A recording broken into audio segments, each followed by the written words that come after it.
Hello. Delaware. My damn bad. Hello everyone and welcome to yet another day of Dungeons and Dragons. Another game of Conquerors of Nolyn, this time featuring Team Green. The 13th game, and you know what that means. This is bad luck day for everyone. Or is it 13th? No, it should be 12. I guess I fucked up. But anyway, I'll fix that later. Last time around, in Conquerors of Nolyn, for Team Green, they traveled all the way over from Redemption and into surrounding areas. They crossed the crossing, went all the way over to Donalune Valley, Hangemar, Wildhaven, then Greyford, and then back at Wildhaven, doing all manner of things, meeting all manner of characters and discovering all manner of secrets and other many things that happen with their lives. However, last time around at Wildhaven,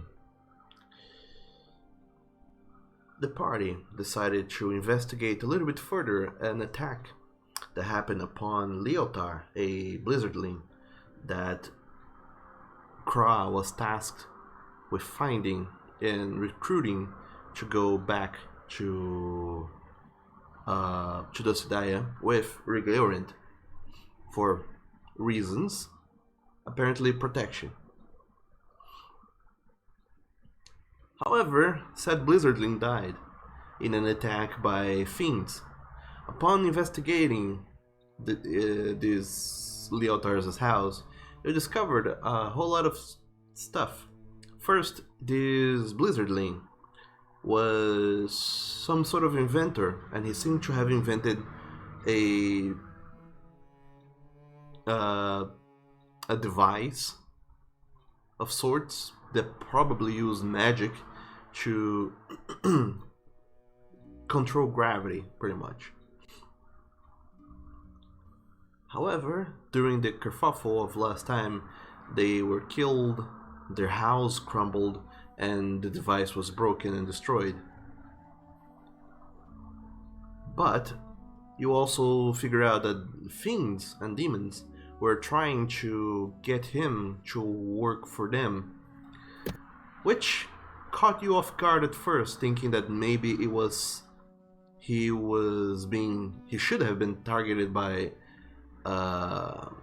worshippers of the cult of Thanatos, who are, after all, hunting for blizzardlings. But instead, you found fiends, and at first you were lost, but eventually you discovered that this person was apparently very important to more than just one group of persons. Satisfied with that finding, you then return to town to find a tiefling selling trinkets to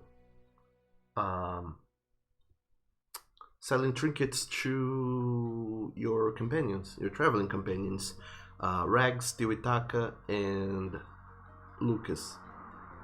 After deciding to look into this seller of trinkets a little bit better, you discover that she was also working with fiends. Apparently she was a daughter of Eredor, worshippers of Quinivikan. And after finding that she seemingly intended to capture the souls of your companions, you decided to attack her. She had just enough time to call for reinforcements, and then a long, large battle ensued. As a result, Tiwitaka and Rags were killed, and their souls seemingly captured, as far as you know at least. And just very slightly, they also almost managed to get Lucas, but did not quite do it. And after clearing out this whole clearing out all the enemies, one of them managed to escape, and well, a fox-like person, because you don't actually know what that is, and you were left behind to process what had just happened with your friends and traveling companions. And that is where we left off last time around. So, Green Team, what are you doing? Dinar is going to come over to Rend and extend his hand and have the crystal that was formed when Tuitaka got hit by the hammer by the Forge Master and say, "I'm sorry, Rend. I did pick him up from the ground. This is what's left of Tuitaka."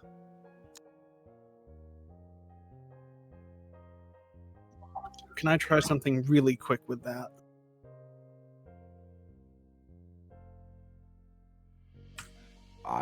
You'd have to ask Rend. I mean, it's his cousin. Rend is a little catatonic right now, so he's just kind of sitting there holding Tuitaka. Rend's not home right now. Can Sienna grab the gem from Dinar? And I think it's still been less than a minute since Tuitaka died. I'm going to try this. I'm going to put the gem, a diamond, and then dump a bottle of holy water onto both of them and attempt to cast Revivify on Tuitaka. Remembering that, Adnus said that putting holy water on it might help in Zenith, and I'm hoping that because it's fresh, it might help here. Fair enough.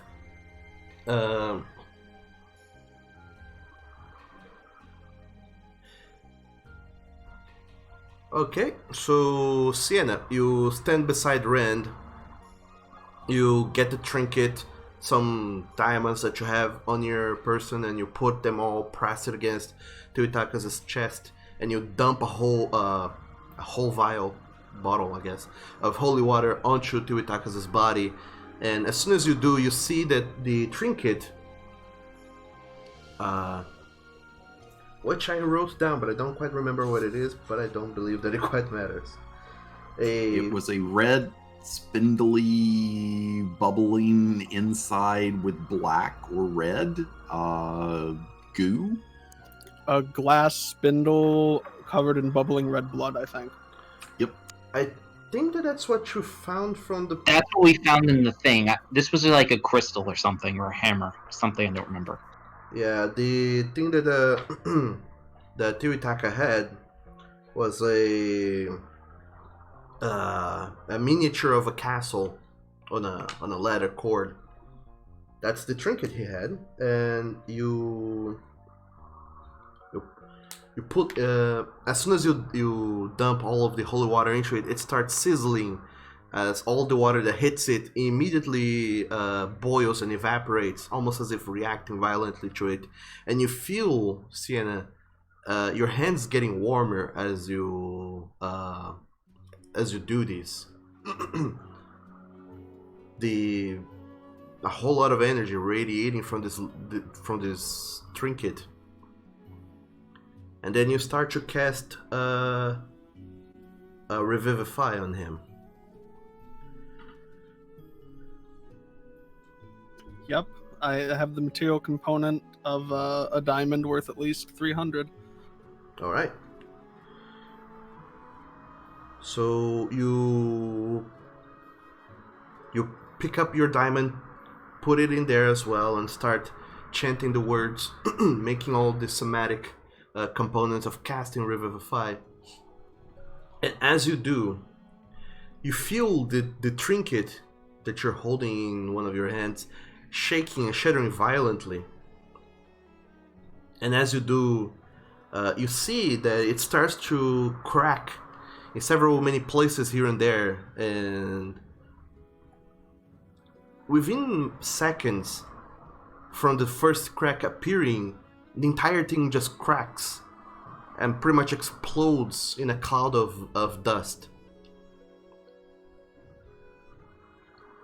And for all intents and purposes, this trinket pretty much just explodes and vanishes completely.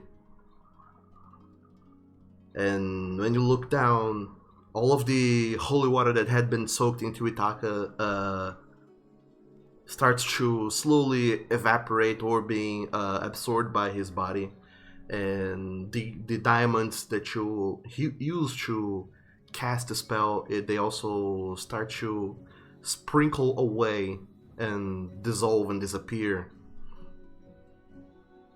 And for a moment you look worried, thinking if this is or is not working. But then you start to feel a little bit of warmth in your hands as you're channeling positive energy into Tuitaka's body. You feel a reaction from his body, and he starts to warm up. And after a few seconds, the whole of Tuitaka's body just does a very violent shudder, and he inhales, opening his eyes widely and just looking around, very, very surprised.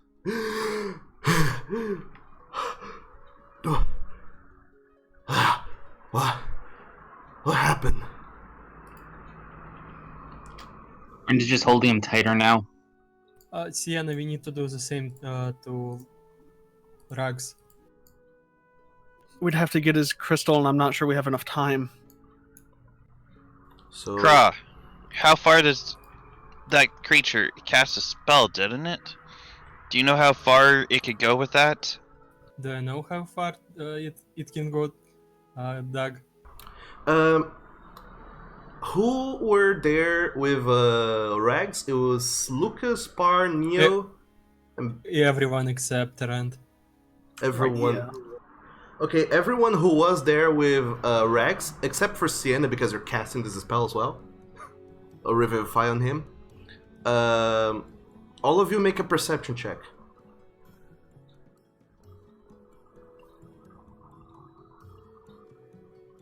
With my lovely +0. Doug. Cards, yes. Give us, yep. Now for Lucas. What are the new rules for the cards again? Because I don't remember.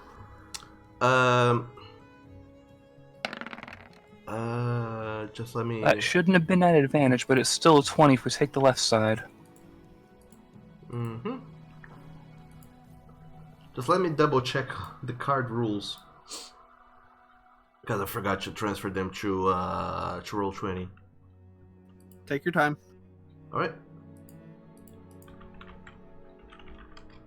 So, face cards from 2 to 10 are still worth their numbers. Jack, Queen, Kings, and Queens are still worth 10 as well. The only difference now is with aces. Aces, you can use them to have advantage on a roll. And jokers, they turn any roll into a critical success in Roll20, or they cancel out critical fails, and you can re-roll that again. I like it. Okay, good to know. So back to those perception checks. Donar and Lucas, the only ones with a 20 in perception. Actually, Kra as well. You notice as you're all gathered around Rags' body, as he is crumpled on the ground, still lifeless, you notice a creature that seems to be crawling on top of the house, kind of on the roof. It kind of crawls around and starts going down the wall. And as you look, you notice that it's The Arcanologue? no, it's a small, very small lizard. A black lizard, kind of like dog, but It's a cat. but it's an actual lizard. And Where is it? it's pretty much like over here. And when you see this lizard showing up, it pretty much just crawls down the whole wall, and he goes up to Regs's body and stands on top of him. And as you notice this lizard coming in, you notice that it's holding in its mouth a trinket. I'm going to give my holy water to Sienna. I can't cast that spell again. I don't have another diamond. Then Par can Yeah. use it.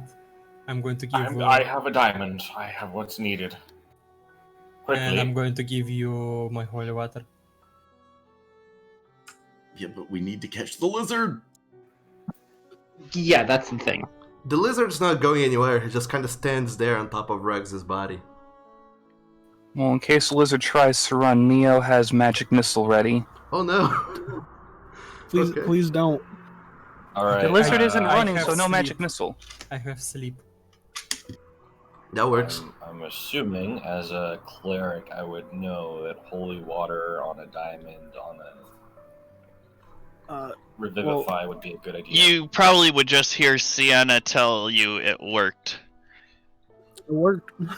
All right. Well, then I will be emptying the holy water onto the lizard. That hopefully is still going to be okay. Little guy. On the crystal, not the I lizard. have. Well, I'm these are confused people at this in purple. lizard being here. Anyway, I have the diamond, so I have 1 third level spell left for revivify. It's probably his familiar. So, Par, you do the same thing. You go ahead and dump the holy water on top of the lizard who's still carrying in its mouth this little trinket, this tiny silver icon. Looks like a very small amulet, but shaped like a raven. And as soon as you dump holy water on the lizard and the trinket, he just kind of drops it, and it starts sizzling as well. Water, as soon as it touches him, just evaporates, pretty much. And then you just put both of your hands into Regs's body, pressing the diamond dust, pressing onto the trinket, uttering the holy words of Pasperon to cast Revivify on him. And all of you see a very similar scene happening, where the trinket quickly cracks and splinters into dust. And then the holy water is absorbed by Regs's body, and the diamond dust also just starts to dissolve and sprinkle away. And all of these positive energy that you're channeling into your hands and into Rags' body eventually resonates. And Rags as well, he just seems to... He doesn't do as violent as Shudder as Tiwitaka did. His body just kind of shakes a little bit. And instead of gasping for air, he just kind of winces, furrowing his brow, and starts moaning a little bit. Ow! Ow! What happened? Oh, Easy there, Rags. little guy. Neo will just hold Rags tight.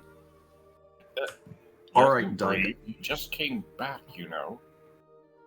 I've seen enough Pet Cemetery. Dinar is going to use his third divine sense and make sure these boys are not fiends. Tiwitaka and Rags, you mean? Yes. Alright. You cast Divine Sense, trying to make sure that Tiwitaka and Rags are not at all fiends, and they do not register at all as fiends. Or celestials or anything of that kind. They are fiend free. Pretty much. They get revived with 1 HP, right? Yes. I believe, yeah. And then I'll use my last 2nd level spell for Cure Wounds. Okay. You go ahead and also cast Cure Wounds. on Rex, I believe. Yes.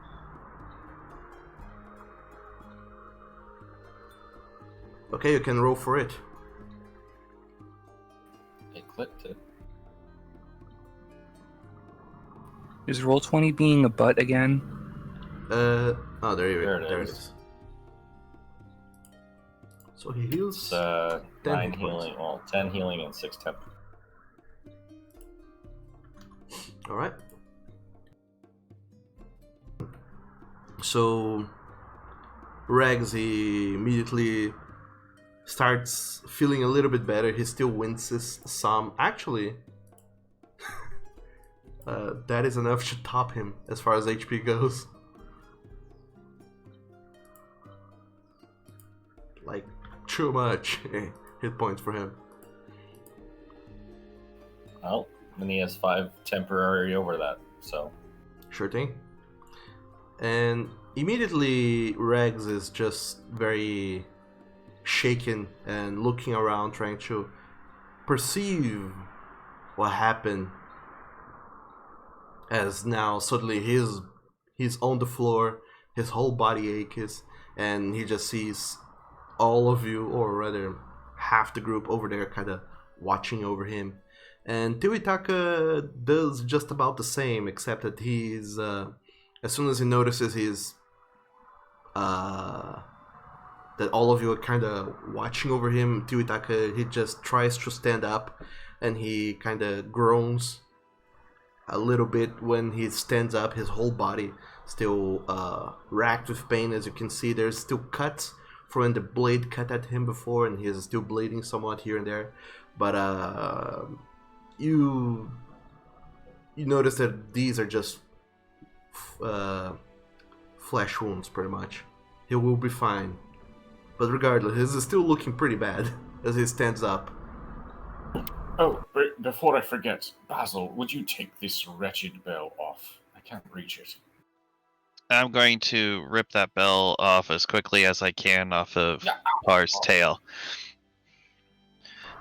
But I'm a little nervous about getting rid of it because I don't know if it's holding it that gets them trapped, them keeping it on their person, or what. So I'm going to just hold that bell and I'm going to look at it and I'm like, I'm going to keep this away from you, Par.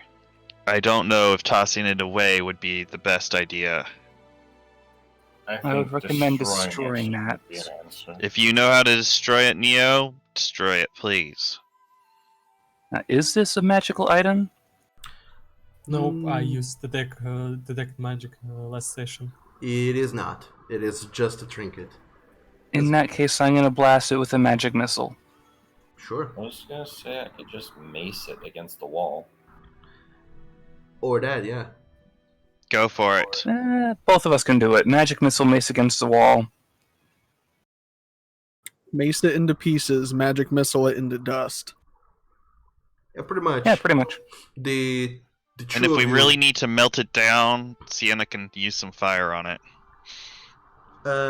it takes a little while before the two of you completely destroy it. It's pretty much just scraps of metal at this point after macing it and magic missiling it. There's shards of scraps of metal here and there, and very small shards even too, because it wasn't that big of a bell. But regardless, it's destroyed for all intents and purposes. Forgive the indignant display. You'll have to allow me a little bit of... When you smash a bell, an angel loses all its wings and feathers. And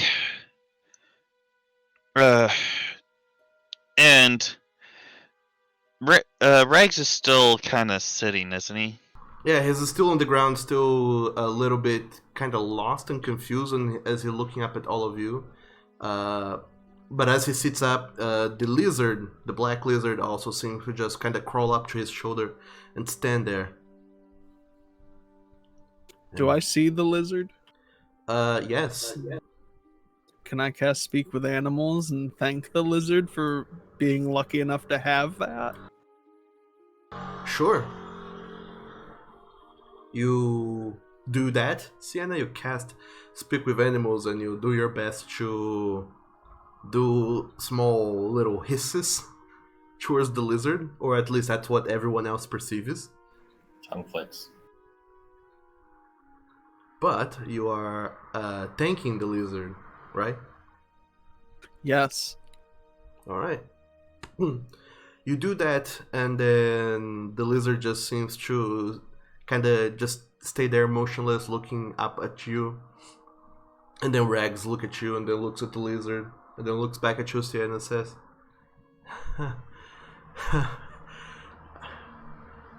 I knew that was a very good spell. The one that Cry showed me. I got myself a familiar as well. Ow.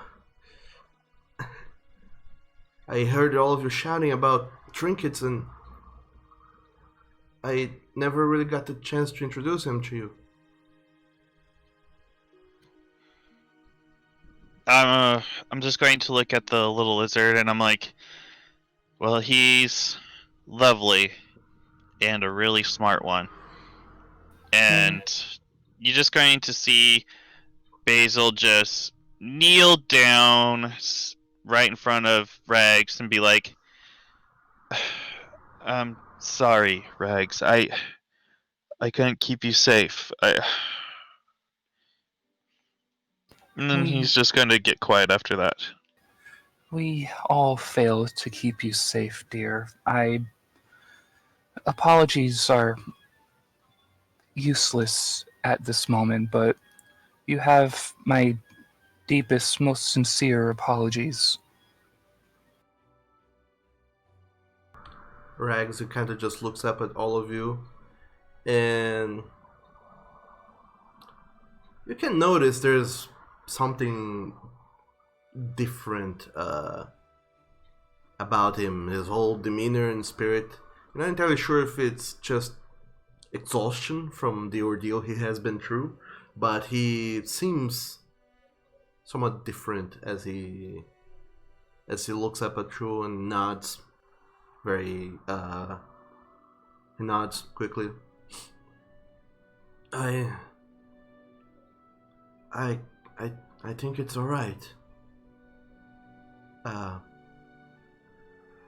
Thank you. Thank you, Bar. Thank you. You gave us quite a scare, little one. I did not mean to. I'm really sorry. And he just seems very confused. However, his familiar does not seem as confused as he is, and he whispers a little. Well, not whispers, but kind of hisses a little. Thank you for saving my master to you, Sienna, and only you can hear it. The lizard says thank you, Par. Well, thank you to that little one as well. And then, Sienna, you go around healing Lucas and Tuitaka. Tuitaka, he recovers 9 hit points plus his hit die? His level, right? Level if he's like a PC, but the healer feat specifies maximum. You roll 1d6 plus 4 plus your maximum number of hit die, which for a PC is your level. Oh, gotcha. So yeah, his 9 plus 5. That's... Oh yeah, he's at 15 total now. Yeah, he's looking a little bit better now. After you walk up to him and start patching up his wounds and stopping all of his bleeding and making sure that he's doing a little bit better overall.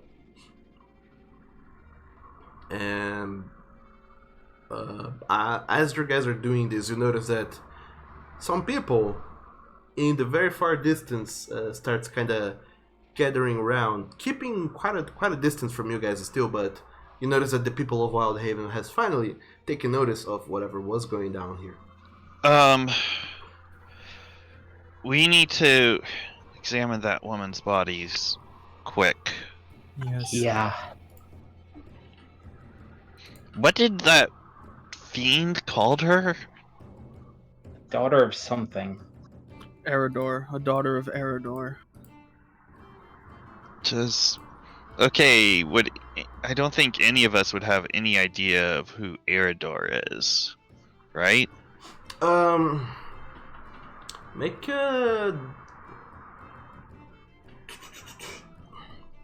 a history check. I'm proficient Everyone? with that. Your DC is much higher, Bezo, because you're not from Hosenfell. Nope. Craw, good grief, Craw. Intelligence casters, man. Smart boy.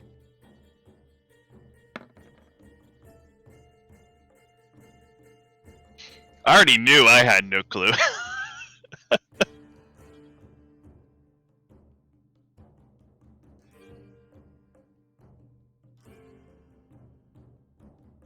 So Kra is the only one who actually knows anything. You know, Kra, that apparently from what they were calling, she is a daughter of Eridor. Now, what you know is that Eridor is a tiefling from Lignia that hails from the city of Wickeddale. In fact, the whole city, you know a little bit, the city used to be called something else before, but after Eridor rose to power through means that nobody quite surely knows, but rumors talk about pacts with fiendish entities and demons, pretty much. After Eridor rose to power, a whole lot of people just started not wanting to be around the city anymore, and the city just became a nest for worshippers of foul entities, and thus is why it's been called Wickeddale. You know, Kra, that Eridor has many daughters, all of whom have been helping him in their pursuit for power. But not only them, there's also been other people that have been aiding them in their pursuit for power. Worshippers of this Quanivikan, because whoever, someone else in the party rolled a good religion check the other day, and they know who Quanivikan is, and you kind of match those knowledges with all together.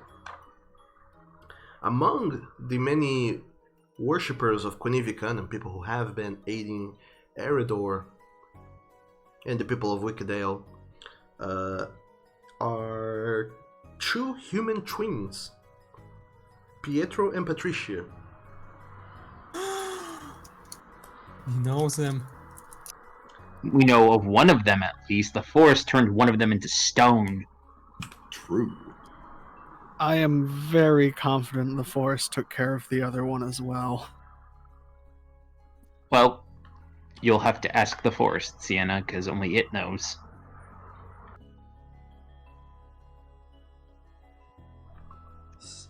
But yeah, that's pretty much what you know. That Quanivikan, or rather the whole cult, has a whole lot of worshippers, and yeah, now you have seen it in action, you know exactly what they do. They steal souls to feed the hunger of this being from the hells, and they are from another continent even, so who knows why they're here. We should head to the guild right now. If you think that's best. But first, I'm going not to. leaving Par's side.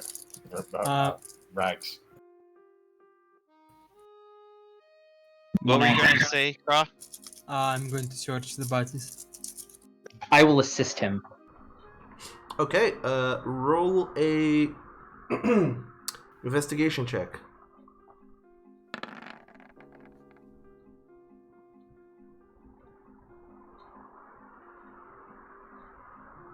20, alright.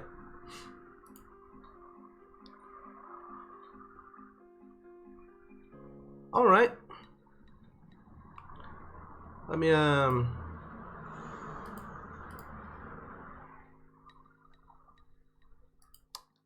me see what she was having, this lady. Before I cut her head off. Of course, before you cut her head off, as one does. Everything you find is soaked in blood because she has no head. Pretty much. It's better than having no fucking face. But, so what you find is well, not only in her body, but well, actually, it was just her body. The other guy melted, pretty much. She was carrying a bag, and where she had all of her trinkets. And as you start to examine, you see that she was mostly traveling very lightly. All of her possessions was into this bag. That is seemingly endless. She had a bag of holding, pretty much. Oh, I know what to do with this. But I take the bag and turn it inside out. So a lot of stuff rains out of that bag of holding. I was so afraid he was going to say I put it in the other bag. Why would I do that? I'm not stupid. Well. We would have had to end the game then. The life of the green team. Yeah, suddenly half the town of Wildhaven disappears, and nobody knows why. But no. Just a subspace emissary bomb from Smash Brothers. I was so concerned that was what he was going to say. Brendan knows well enough. He was told what the item did and not to do certain things. I don't know why you're dumping all this stuff out right now, but Stuff. So, you find a lot of stuff. Apparently, whoever she was, well, yeah, you don't know who she is. Anyway, she apparently was traveling with quite a lot of stuff. You unveil dozens of trinkets of many shapes and forms and sizes. Mostly they're small and fit in a hand, but there's like dozens and dozens of trinkets that after doing a little bit of analyzing, it doesn't seem like they're in any way, shape, or form valuable. At best, you could get like 5 gold pieces for each, but after previous events, you're not entirely sure that giving these away or selling them would be a good idea. Maybe they are cursed in some way. or they could possibly be soul-filled. Rend will start putting them back in the bag as Kra examines them. On top of that, also what rained out of the bag was money. Lots of money. It's actually a lot of money, so I'm not even gonna bother saying how much it was. I'm just gonna paste it on the chat. You find that much money, which is 3,000 gold pieces total. 3,500 total, ish. I'm just gonna put that all in the bag of holding for carry weight purposes. That bag of holding we got off of her. Our No, bag our or bag her of holding. bag? Well, she doesn't need it anymore. That's true. Still, I'll put our money in our bag now. You said that's 3,500 gold, Doug? I put in chat the actual amount. 5,000 silver, 2,200 gold, 70 platinum, And 100 and 1,200 copper. and 1,200 copper. I didn't see that at first. Yeah. But as I see more people coming out, I'm like, we might need to be going here shortly. Wait, Yeah. we're not yet done. You also find other items that are not Oh boy. Keep going, Doug. Keep going. items that are not I'll be working out math then. money.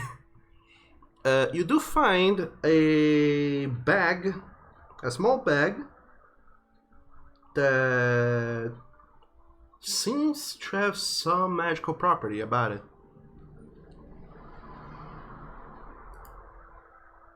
Back in the back. No, you hang on to that. I don't know. You said it's magic. Well, if it came out of the bag of holding, putting it back in would not prove to be any issue.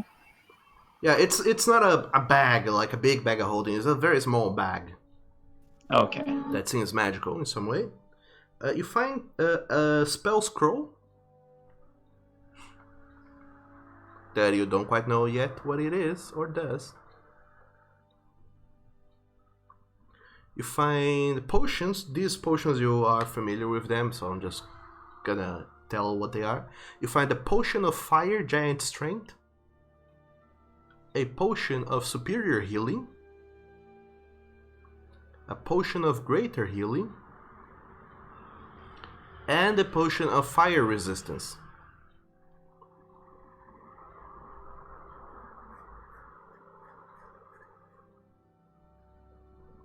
I'll check the magic items. After that, we need to get going.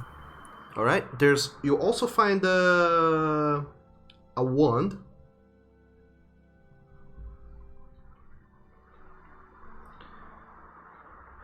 Wish and flick. That seems magical. And you also find what was it again? I did say the spell scroll, right? No, Yes. you did not give the name of the spell scroll, but you said a spell scroll. Okay, yeah, you get a spell scroll. And you also get a what is it called again? I had the item here, but it vanished. A helm of teleportation. A scroll of summoning Terras. Nay.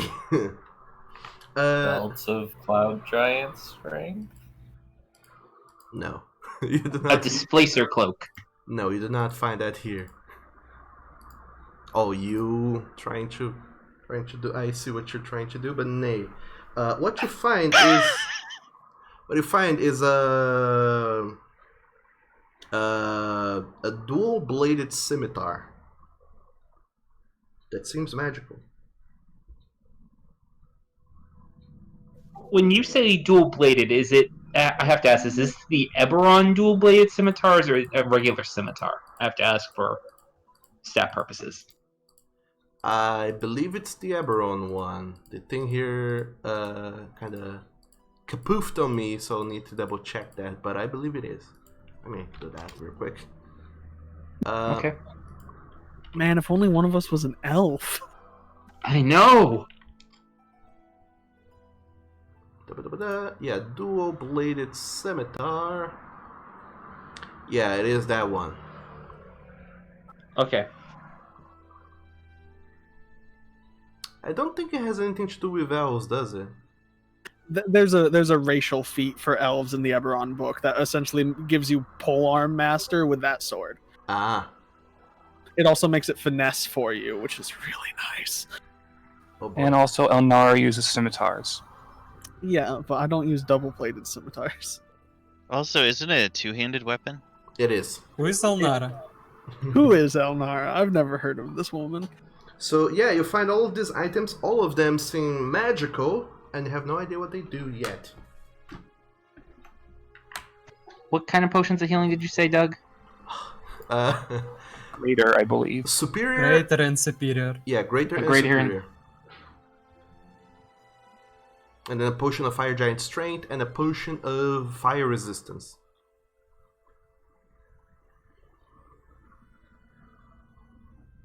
Should we call the guard? I believe that is the most prudent course of action here.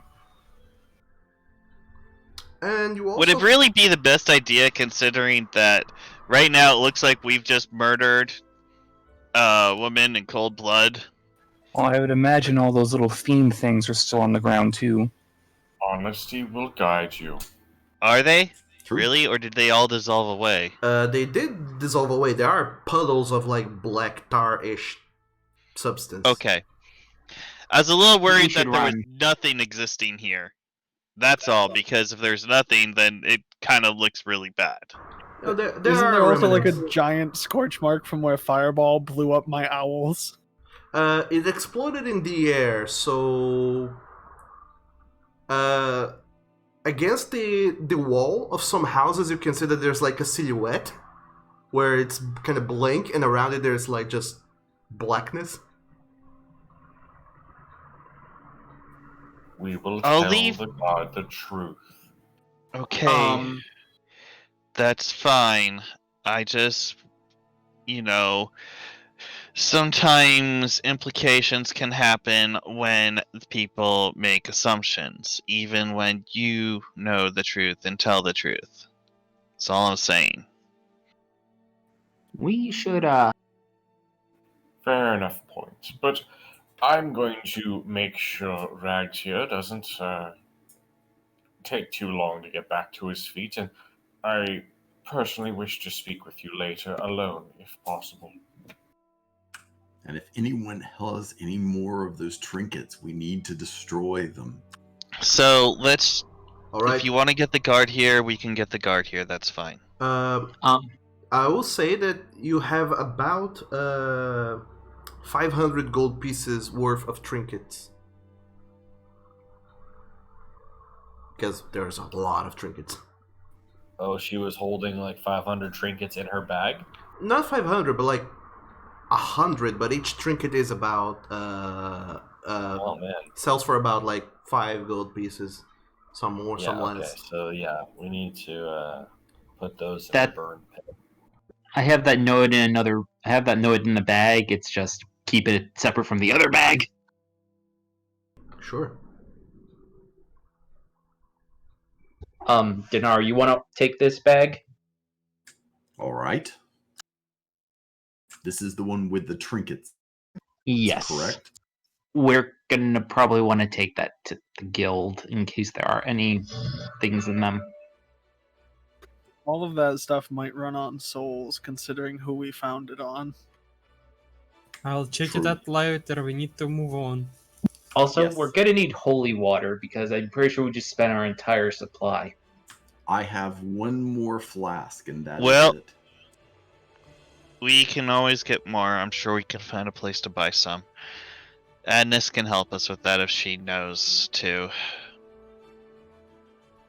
So are we moving on, or are we reporting to the guard? Well, I will.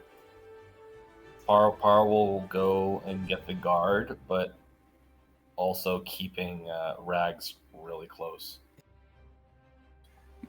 I'm going to tell Lucas to go stealth mode so the guard doesn't see him, because I know he's sort of not welcome here. I will be holding up Tuitaka like he got really hurt. He did. He He did, but even worse than- bandages all over him. He has 1 HP. No, he's up to 15 now. Because It's more of a whatever thing. I also have 40 good berries if anybody needs them. I certainly wouldn't turn down a few. I'll take 9. Alright, well, you guys can do that in the chat. Just let me know how many you're taking, and then Doug can get to what he was going to say. Yeah, you hail one of the guards, Par, and they do approach this hobgoblin. Seems very guarded as he approaches you guys with a spear, and just sort of looking around, still very confused as to what the hell just happened.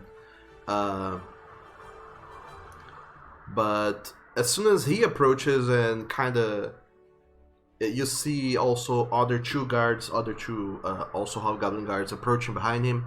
You see that the people from these houses, whereupon you were shooting magic at, these people of these houses, they start to finally open up their doors and very shyly just put their heads out of the door frames to see what's going on, and eventually the two guards in the back, they go off to talk to the people in the houses, kind of tell them to relax, that everything is under control, and see what they have to say about the whole situation.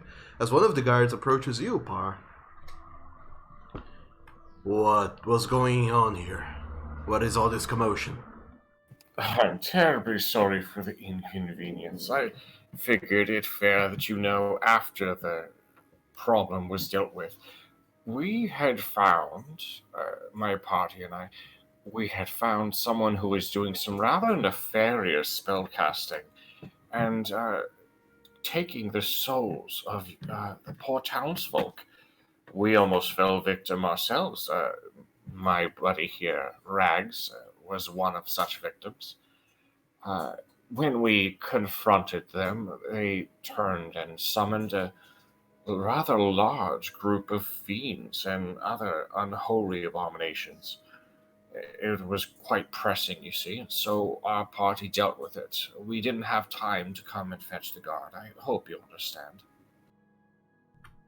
He looks at you up and down, then kind of looks beyond you to see the scene of blobs of putrid mass on the ground. Sees the walls of some of these houses somewhat charred by something, and all of you guys just looking very frazzled after what seemingly would have been a very, very deadly combat encounter. And he looks at you all for a moment and says, "All right, then." And just in time, one of the other guards kind of comes up behind him and kind of whispers something to his ears, and then looks back at you all and says, "You, I remember you all. You came by the other day to release a guy from prison, didn't you?" Yes, that was one of my compatriots. I believe the bond was paid. It was paid, yeah. The deal was that you guys stay out of town, but if the townsfolk had anything to say about it, it's quite fortunate that you were in town.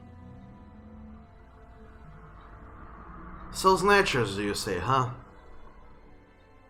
So, where's the culprit? Where's the person who was stealing said souls? Her head's cut off over there. It was a tiefling woman who was the subordinate of someone larger, that's what we think. She's been relieved of her head. Although we still think that there's someone further controlling all of this. She was a daughter of, what was it? Eleron? Meridor? Eridor. Elron Hubbard. Eridor. Elidor. Engelbert That's the Humperdinck? one. She was called.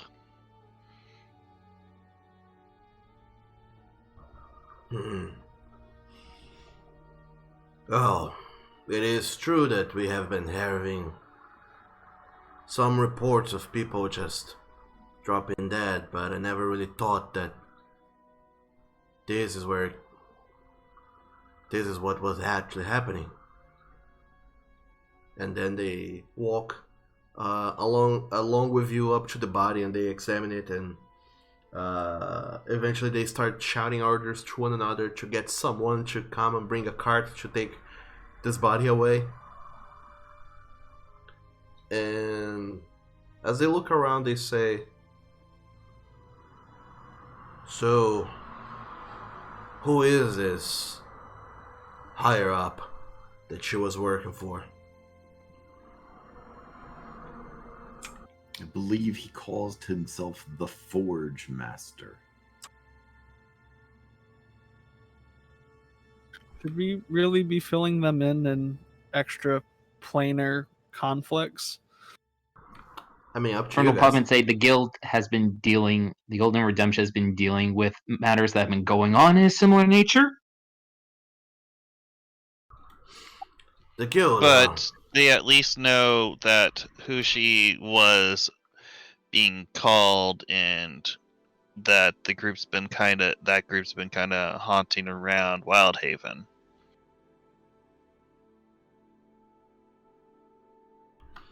Well, the guild and Redemption, they used to send people over here every once in a while. We haven't had need for them in quite some time. But, well, if you're in voice of the guild,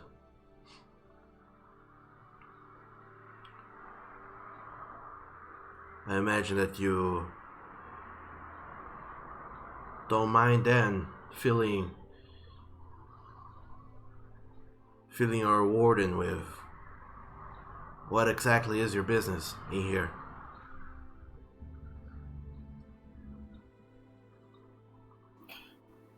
While I may not be of the guild, I certainly have no problem staying around to help clean up all of this mess. It is, our doing after all. Sienna, you want to explain? What do you want me to explain? Oh no, they're asking for an explanation. Yeah, For why we're here? not necessarily why you're here, but they seem to believe you guys are invoiced from the guild, and you are here under official business to do But something. you're not. We better make up something real quick. We're more here for personal business, and official business sort of landed in our laps. We did not expect it to be here specifically. Well, in any case, follow me back to the Lovely. cells. We'll sort this all out. And this hobgoblin starts guiding all 9, 10 of you to the cells where you had been just a day. Well, not a day, but just a short while ago, not breaking, but getting Lucas out of prison.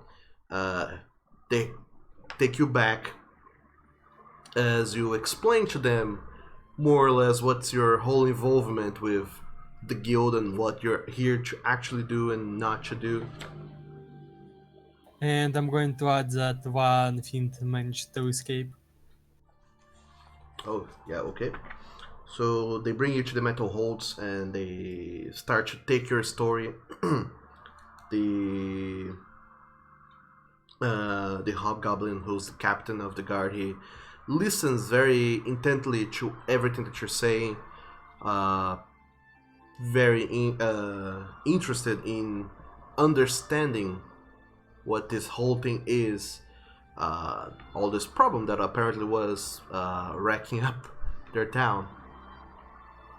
And as you tell him that one of the culprits escaped, immediately they start to inform all the other guards, and patrols are sent out into the streets to look for. I give them a description because I really saw what the creature looked like. So Sure, you give them a description of the creature that you don't actually know what it is. I don't know what it is, but I know what it looks like. Yeah, and eventually patrols are sent out to try and find it. And eventually, a few hours later, you're done explaining the whole thing. They seem either convinced with the amount of answers they've got from you, or just too confused to keep prodding and asking things. And eventually, the captain of the guard, he just nods and says, "Well, okay, that is a lot to take in. Well, I'll get the people trying to do what they can to make sure that we're safe. We'll let Mayor Gurdon know, and we'll also be doing our own investigation and be sending letters to the guild in the meantime to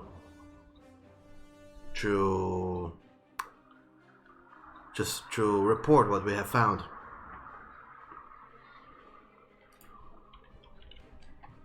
If you have anything else that you need, let us know. We would like to have some holy water. Do you know if there's a shop nearby that we can procure some? Of course. I don't know that they will be having holy water per se, but the Bell's Nut general store probably will sort you out with your traveling needs. Then perhaps is there a temple nearby where we can have some holy water made for us? I'm afraid no. There is... Well, we have a local druid. Wormis is her name. She lives out in the wilds, and it's quite a trek up to her hut.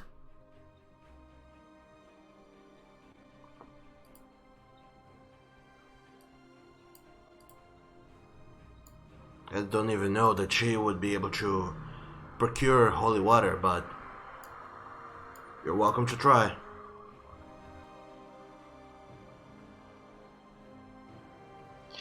Fair enough. I do It may think be easier back in Redemption. probably. It's also, I'm thinking we need to go back. At least get going that way, because there's a lot of stuff we need to talk to with the guild again. Yeah, it's it's a thing. I have a lot of questions.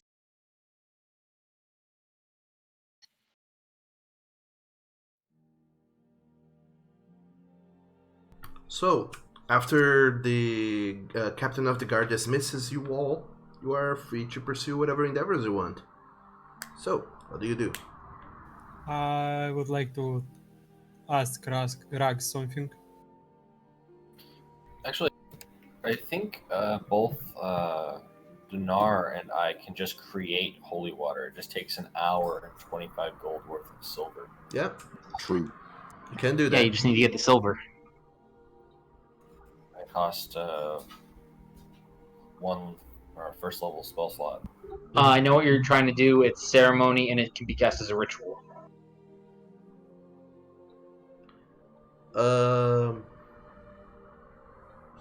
Yeah, you Par and Dinar can make holy water if they would like.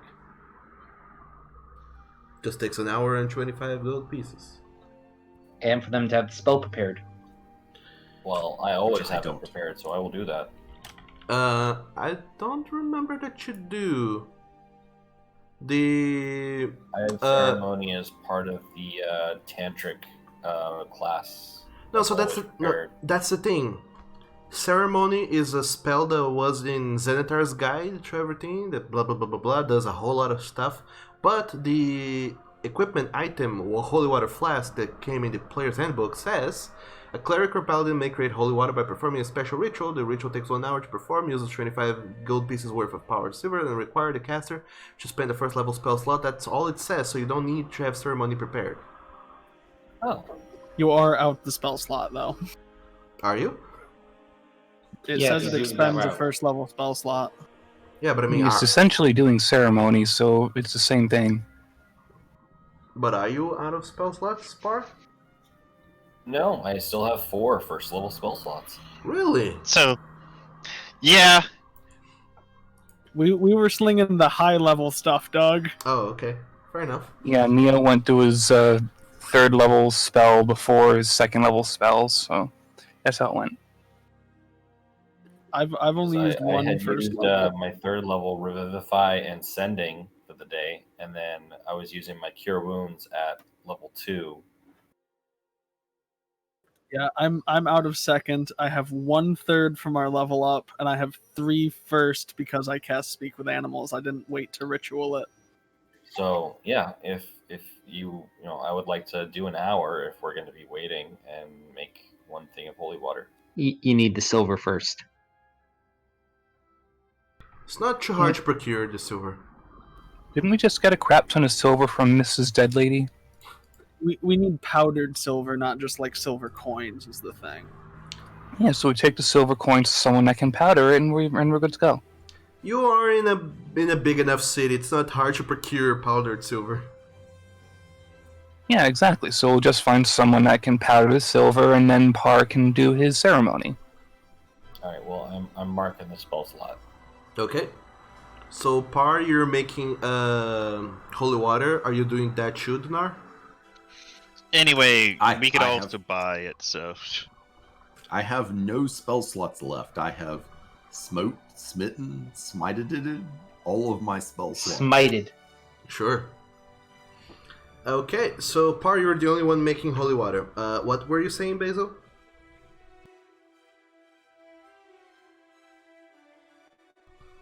Basil? Tiger? Sorry, forgot to click the key. I was just saying, yeah, we could always buy the powdered silver too. I'm sure the general store has that, or wherever. Yeah, you can buy it and have it on you to make more holy water on the road, if you would like. I don't suppose Wild Haven has some 300 gold diamonds for sale. It is sort of a trade hub, so they do.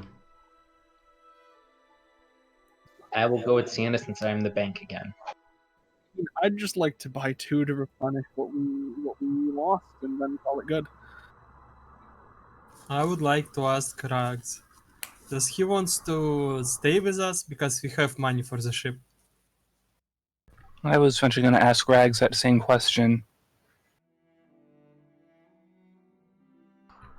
That is true. Now you do have money for the ship. When you ask Rex that, he seems to ponder for a little while, and he seems confused. I don't know. You said that I was going to train with your master, didn't you? Well, it's up to you if you want to learn in the real school, or if you want to learn with my master. But I feel you will be in more safe environment if you're going to learn with my master. No fiends and stuff like that.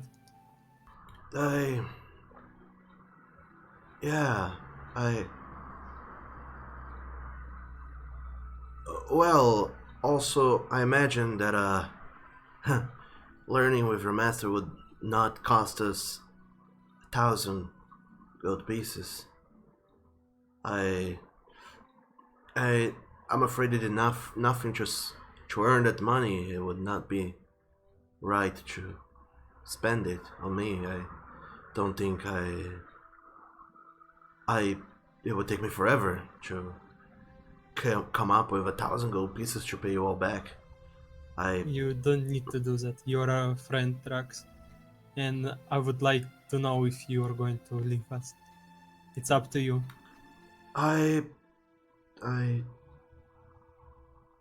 But don't accept any more gifts from strangers. And don't tell your name to strangers too. Okay. I won't do that anymore. I'll be more careful. I'll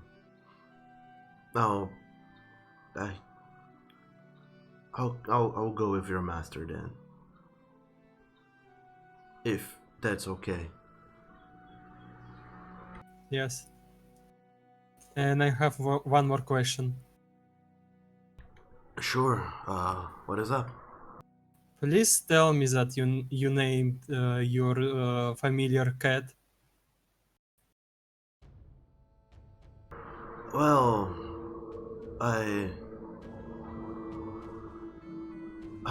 it's kinda... I feel like it's kinda dumb now.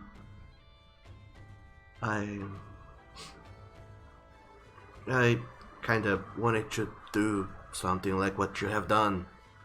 Have a pet lizard and call it an animal, and I someone familiar. It was a black lizard. I wanted to call it. I called it Raven after the trinket I got, but I don't know. It It's feels cute. kind of wrong now.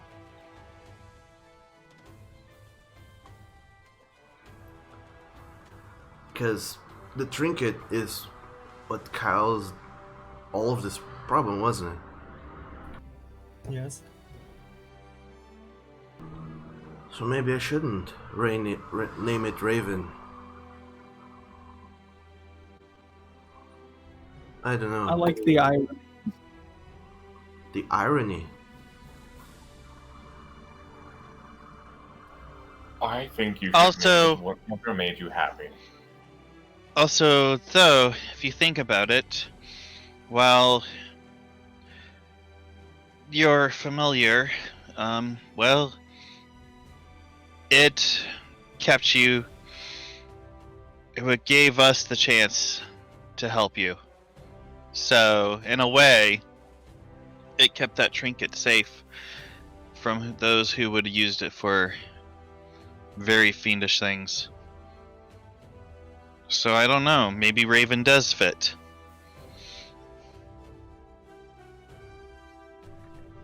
Maybe. Maybe, yeah. But yeah, I kind of followed after what you have done, and I decided to call it Raven. Hopefully, it's not too silly, eh? I don't think. It's not. Thank you. And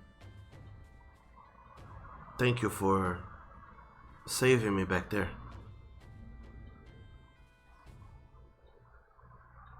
I'm not entirely sure what happened, but it felt horrible the whole while.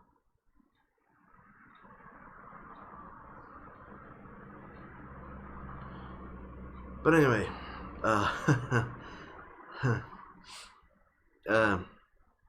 shopping, right?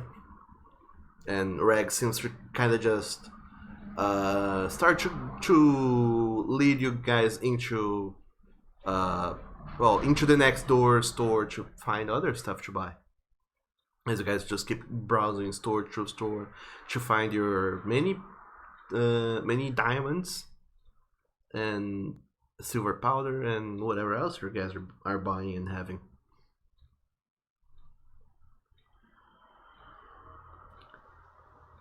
Alright, so we're buying some powdered silver, yes?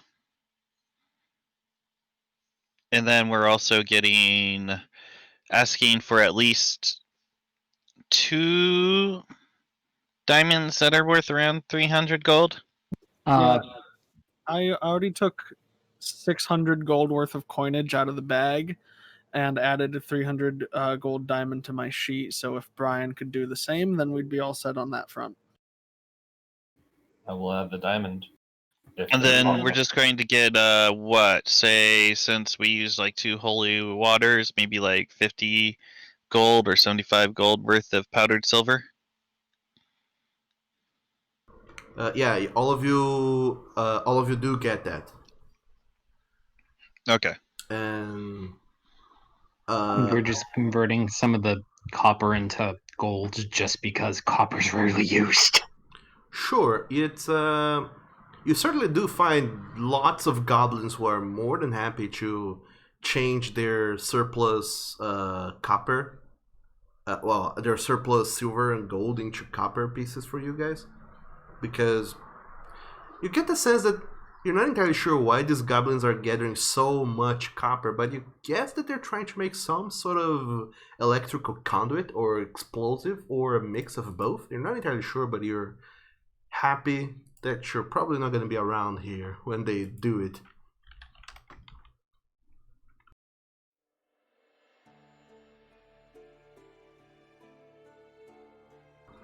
So, with that done, all of your shopping done as well. 1 hour later, Par makes 1 vial of holy water. And it's about 2 in the afternoon. So what would you guys like to do with the remainder of your day? We should get on the road. Agreed.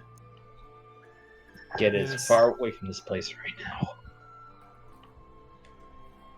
And we should keep a very good eye out if that thing that Since I we're such a breathed large frost group, on. maybe we get like a cart or something to make it so that not everyone has to walk the whole time. I mean, it's the same time either way, but I can help us travel faster. Fair enough. Well, we should get on the road. It's the same time, but if you remember, Rags got really tired just going from Henjamar to here. We have to go even further to Redemption now. Just a suggestion. It may not be faster, but it might be better to pick one up, although I don't know where we'd put it when we got to Redemption.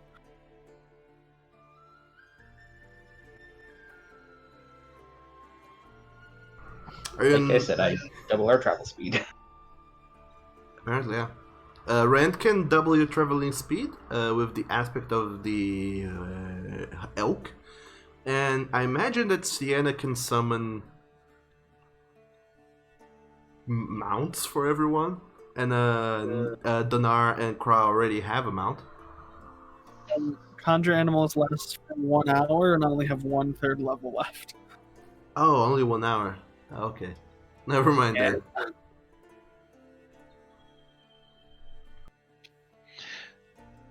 Yeah. Well, we should get on the road then. Anyway, but yes, I was just asking. If you don't mind, if we have a short rest before we head out. I mean, up to you guys if you want to have a short rest. Yeah. I mean, we would have had one while we were being interviewed individually. Sure. Yeah, okay, fine. As you guys were shopping and stuff, you also... Well, not shopping, but...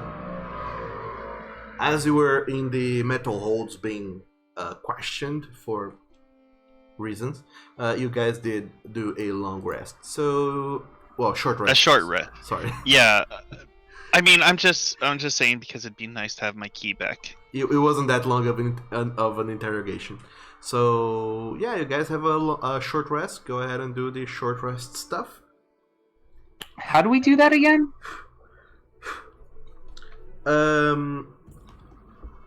Oh man, you can spend 1 use of healer's kit to roll 1 hit die. And I've got a healer's kit if anyone needs to use it. Those hit Yeah. points you recover come as temporary hit points. If you do that. If we are spending an hour to do a short rest, I would like to go and sit with Bezel. Sure. Sure. You during the short rest, Basil's just sitting, meditating, working on focusing his key back.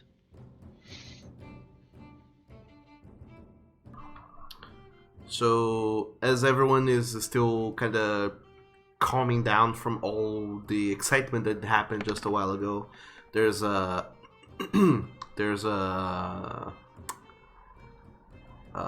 patrols going out all over the city to try and find the creature that escaped you.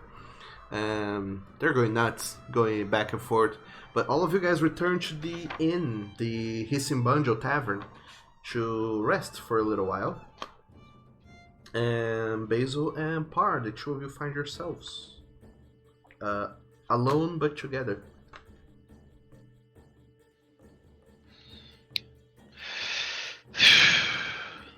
Par, I know you're sitting there. Is there something you want to ask me? Well, yes, it's sorry for intruding. I know how meditation is good for your mind. I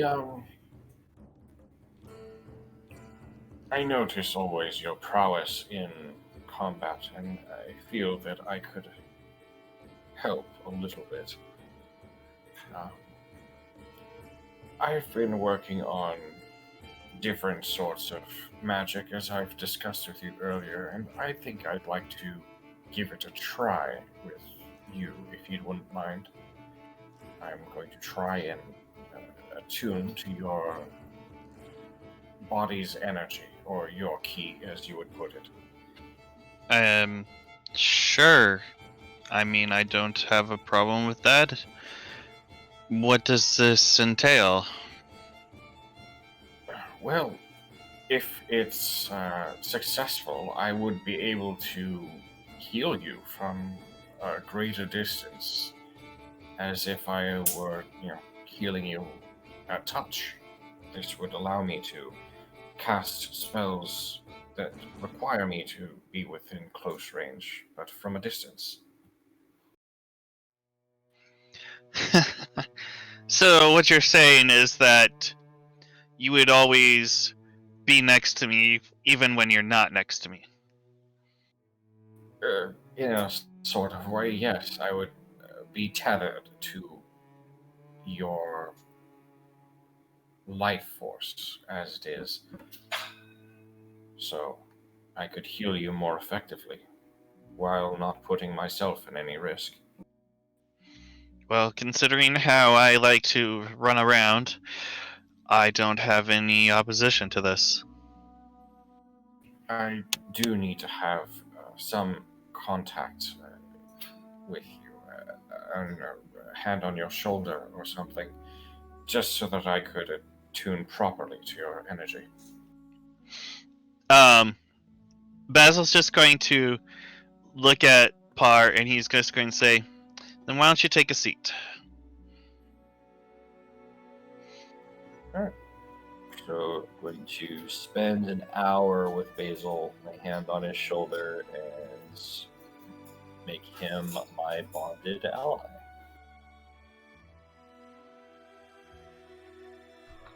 And it's this whole meditation where it's not so much, it's not quite intrusive, it's more so just, it starts with this massage, but then it kind of you feel your heartbeats changing its paces. Sometimes it's beating a little bit faster, sometimes it's beating a little bit slower, but as the hour goes by, your heartbeats, they kind of synchronizing heartbeats, and you feel your body's resonating frequency, the two of them, almost as if synchronized, almost as if in clockwork. Synchronized heartbeats, breathing patterns, everything is completely and fully synchronized as you guys just share in each other's energies and attune to that.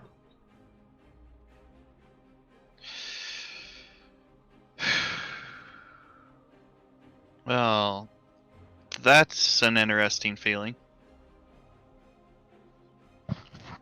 Not bad at all, but hearing and feeling your heartbeat as mine is a new thing that haven't heard before.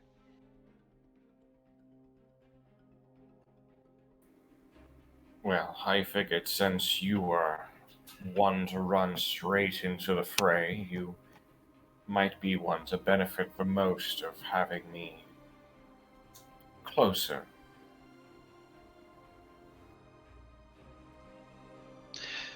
I appreciate that part. You really, I do a lot appreciate that. And since this is all done, Basil's going to stand up to the sitting Par and just jump and give him a hug right around his neck, because he's a small rabbit folk, but he's going to be like, and just give him the littlest whispers and just kind of just say, I appreciate that someone has my back.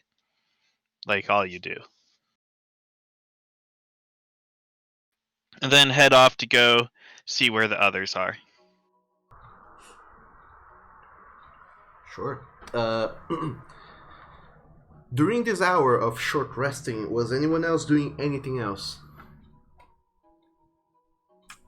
I have a question, Doug. Sure. A potion that takes 5 days to make, can I work on it a little at a time, or does it have to be continuous? You can work on it a little bit at a time, and you can have someone else's help to have the time. Is this alchemy by any chance? I'm attempting to make lesser restoration the potion. Because if this is alchemy, I'm also proficient with alchemist supplies, so I can maybe help her out there. Would not turn down the help. Sure. I remember we discussed the particulars of this potion a while ago, but I really don't remember anything about it. You said it would take the same cost and time as a greater healing potion, the second level up healing potion, which is like 100 gold worth of resources, which I bought, and I think you said a work week, which is 5 days. Yeah. If you and Neo work together on this, it can take you guys just 2.5 days to do it. And you can work on it just a little bit at a time. It does not have to be continuous. Well, if Neo sees me setting up and offers to assist, I would use assistance. Neo will gladly offer his assistance. All right. Then the two of you start working on this. Because it's already half the day, it's 2 in the afternoon, I'll consider today the half day of the 2.5 days. Because ideally you're working like for 8 hours a day to do this, but you're probably not gonna be working for 8 hours. You'll probably have to stop and rest at some point. So consider today the half day of the potion. I don't know that the potion has an actual name, just lesser restoration, the potion. That's literally all I've got to call it, because I wanted a potion like antitoxin, but instead of giving you advantage, it just cured you straight up, and that's what you said would be the best way. Okay, so lesser restoration, the potion. The two of you are working on this.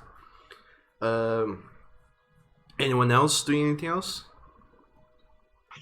I'm just gonna grab a bottle of whiskey for the road. Fair enough. You go ahead and pay delicious 2 silver pieces for that. Oh no, never mind. It's actually 10 gold pieces for that.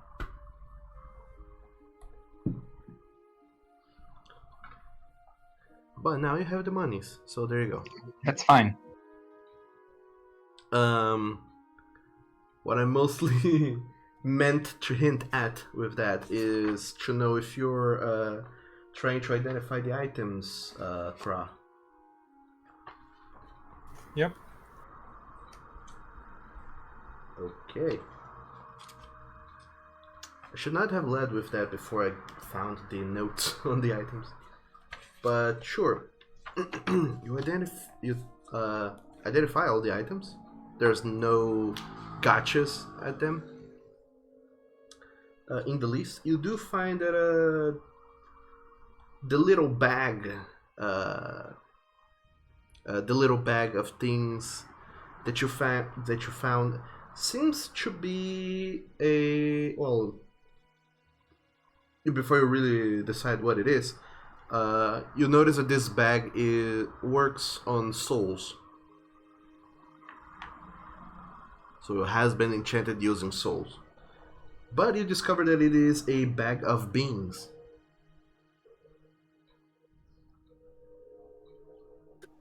Campaign too late. Indeed.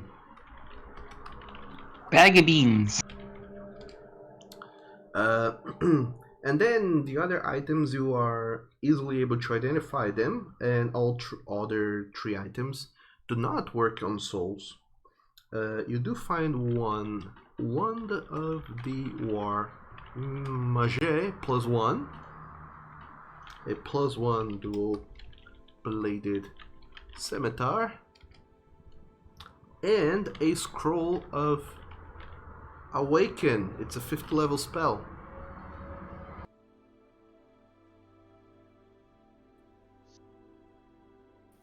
Okay. So you identify, and those are the items you find in the... well, these are the items.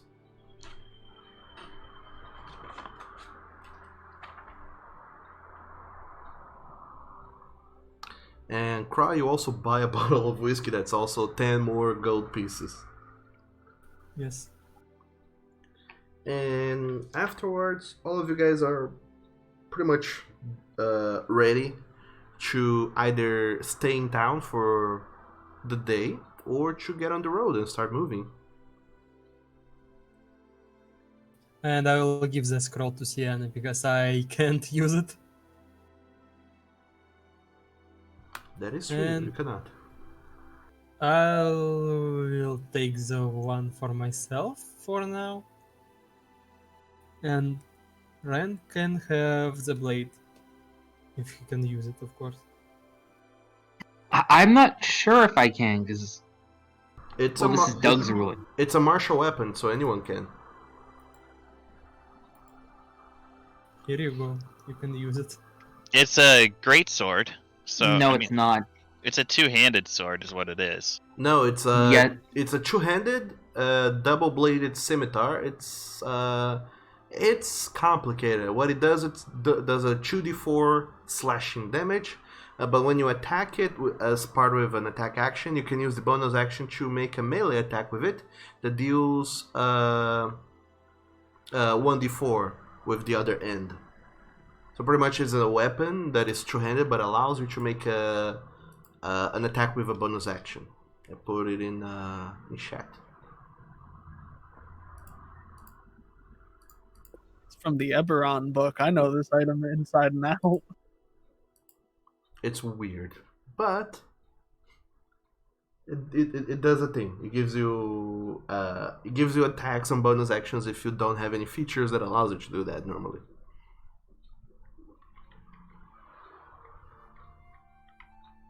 The damage isn't amazing, but it's a +1. And I'm going to attune to the one. Okay, you do that. Actually, does it need attunement? I have no idea. It does, yes, it does. It gives you a +1 to spell attack rolls, and you ignore half cover when making spell attacks, and it is attunement. And how do I do that in Roll20? I have no idea. If you look around in the compendium for Wand of War Mage, there probably is one already, and you can just drag it from the companion into your character sheet, and probably you can just go ahead and make an attack with it. It should count for a spell attack roll, because it is already giving a +1 to it, I guess. Yeah, it's just called Wand of the War Mage. +1. Spaces, yeah, +1. Or Wand of the War Mage 1.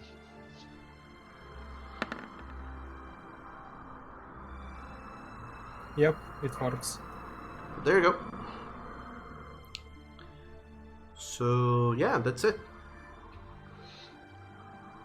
And if Rend has technically, you have great weapon fighting, don't you? Rend? No, I do not. Barbarians do not get a fighting style. That's right.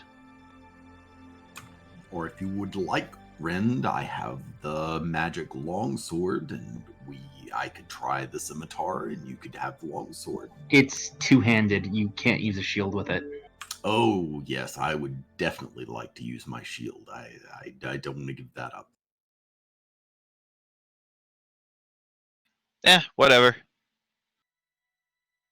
It's your choice, but technically if you need a magic weapon, you at least have one. You can always sell it, you know. True.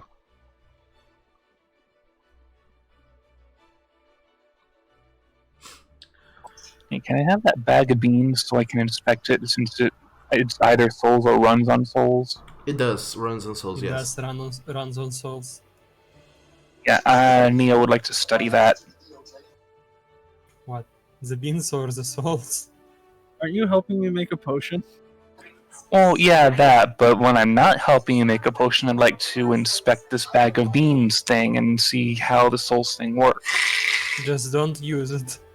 I'm not going to use it. I'm only going to inspect it to see how it works and see if it can be dismantled safely, or if we can figure out a way to stop the souls from being infused. Alright. That would be done over a long rest, but sure, I'll allow you to do that right now. Make a religion check, Neo. As you. I have a serious question. Yes. The double blade scimitar, it's bonus action attack. Does that include my strength modifier?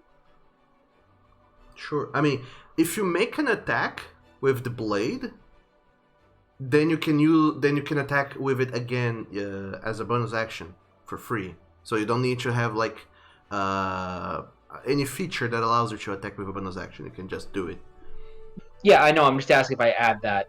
That's why. I would probably say, yeah, because you're basically making a melee attack, but only difference is instead of a 2d4, you're doing a 1d4. Yeah, you on the hit. still add your strength modifier to that.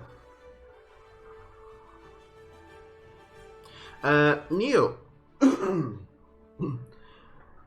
thinking back to all that you have seen today, all that has happened before, you get the sense that indeed, if you were to bring this item to these beings to Zenith and put them through the same ritual that you have more or less done with trying to revive your fallen companions, you probably would be able to release the souls from it.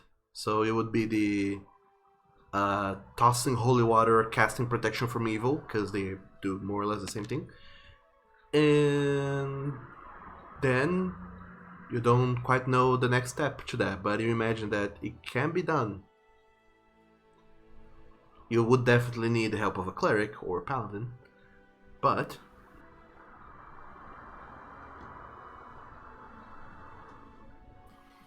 I'll keep the scimitar for now.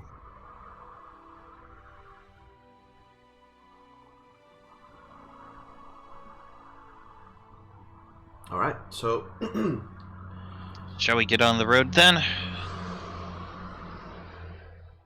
alright. So the the green team decides then to take onto the roads after all of this exploration of Wildhaven and all the chaos that ensued shortly thereafter. So you all start to travel and navigate. You make it, because it's already past noon, you make 20 kilometers outside of the city before the night. At double speed? At double speed, never mind, you move 40. I forgot. Yeah, you make all the way over to here. Wasn't there a marker on this map for the tower? There was. It looks like it accidentally got deleted. No, it's still there, but it's Here. GM layer? Yeah, I just don't think it's relevant now. Yeah, it's not going to be relevant until we start hunting for the tower, which might be sometime soon. Let's Yeah, get we're the just- NPC redemption before we do anything else dangerous. Okay. That sounds like a Yes. good plan to me. Let's do this. Let's get to redemption. So that's as far as you get before night falls. And are you guys going to keep traveling, or are you gonna Let's make camp? camp for the night, I think. Definitely camp. Okay. So once again, you pick up your foldable boat, I guess. Set up camp in the way that you know how, and within half an hour, you have a lovely camp set up with a fire going and people. Well, a huge group of people already. Making sure that nobody and nothing is approaching you guys from the dark corners of the night. Once our camp is set up, Sienna would like to touch a point on the ground near the fire at the center and request that the spirits of the land and sky protect and aid us during our rest with Hearth of Moonlight and Shadow. Oh my word, what the hell does that do? We get a +5 bonus to perception checks as long as we're within a 30-foot radius. We get a +5 bonus to stealth checks, and no light that is within the 30-foot radius can be seen from outside of the 30-foot radius. Wow. Okay. That happens. That's hot. Spicy. Fun. So everyone, Sienna, you do that. You ask the spirits to protect all of you, and the remainder of you, take on to your own devices for the time being. And as best as anyone from outside can tell, this is just a spot of road, or rather, roadside plains with nothing particular going on with it, aside from a few trees here and there. But you, who are on the inside, well then, very protected from the elements and from outside observation. So... It's more like it basically... Yeah, that's crazy. It's amazing, and I love this feature. So because of that, I will say that night goes by completely uneventful. Nothing happens, and nothing seems to approach you in any way, shape, or form. At some point during the night, whoever's on watch does see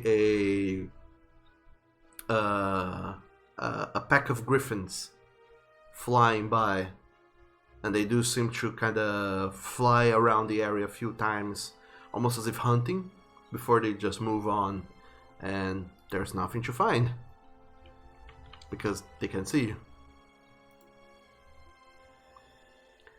And thus night goes by and morning comes, and all of you wake after a very, very, very good long rest. Doug, Yes? during the long rest, can I work on some totems and make them out of leather? Sure.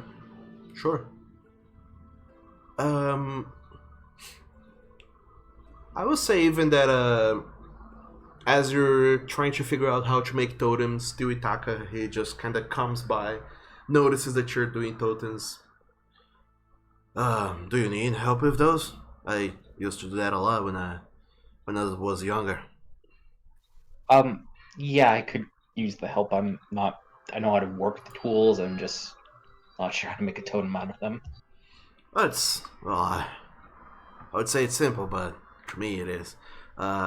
Here, let me show you. First, you need to work with your fingers and wrap the letter around the fingers, and then you pull it out, kind of like this. And he goes and shows you how to do the small little totems of letter, and it takes you a while until you start to get the hang of it, and he seems he seems very good at doing this sort of stuff. But you takes a little while for you to really get the hang of it. But by the time it's actually time to go to bed, you have made a little small totem of whatever it is you want it to be. It's a bear. A little bear that does not quite looks like a bear, but as you look at it, you feel proud and happy with how it turned out, and you imagine that you could make it again or make it even better later. But for now, you're pretty happy with the results. I imagine that this totem that you're doing is kind of small-ish. Oh yeah, it's meant to fit on like a loop. The loop I have. So yeah, it's about like 2-ish inches wide, big, long. Yeah, like no more than 2-3 inches big. Sure. Yeah, you do it throughout the night, and Tuitaka even shows you how to pick some loose twigs on the ground and use them as sort of like support for wrapping the ladder around. It's pretty instructional. And you do see that as he's talking through this, there's just a sense of passion when Tuitaka talks about how to do this, and you can see that he has the patience to explain through the things, and he would make quite a great leader someday with how he's been handling this whole situation. You wonder, however, though, about that. But alas, the night goes by, and morning comes unless anyone else has anything they want to do.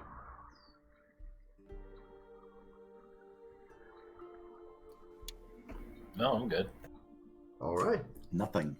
All set in the morning to recast Aid as I normally do. Okay. So everyone wakes up. It's early morning. You all have a long rest. Oh, by the way,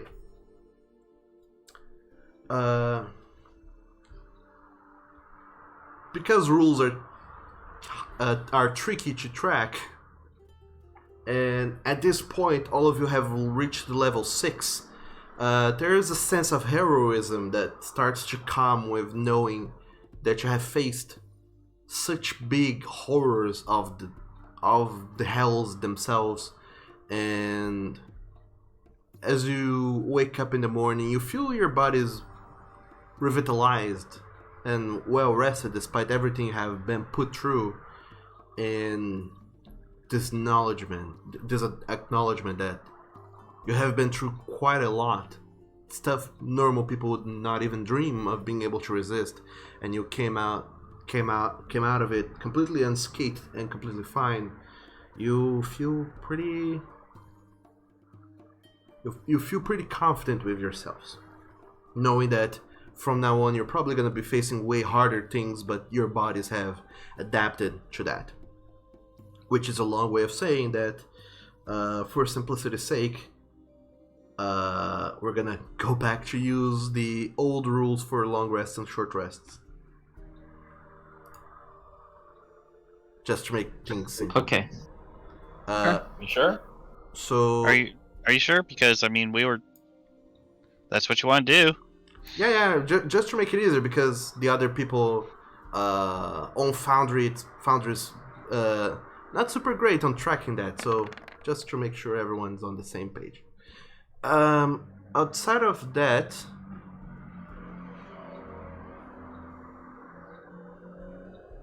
yeah, there's nothing else that happens during the night to all of you, and you wake up in the lovely day, except that it's raining. Because Damn it! it's rain season apparently. Well, after all that trouble we had, I could certainly use a bath.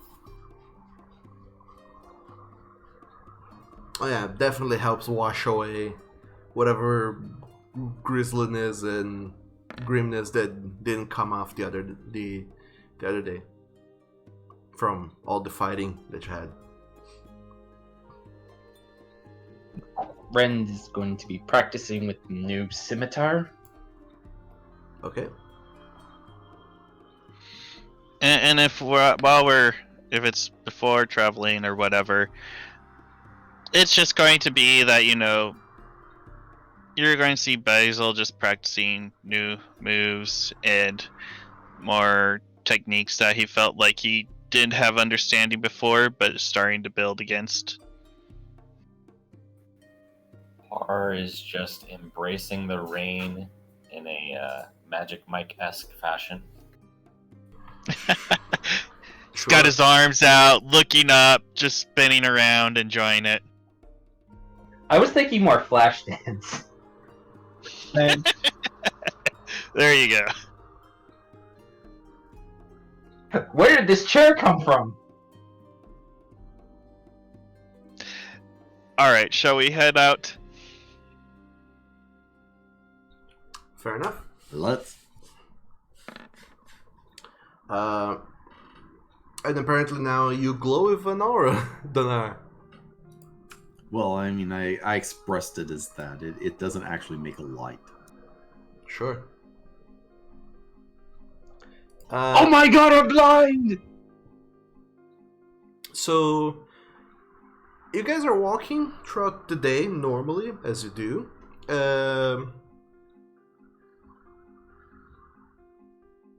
You walk 40 kilometers because of the thing. You walk 80.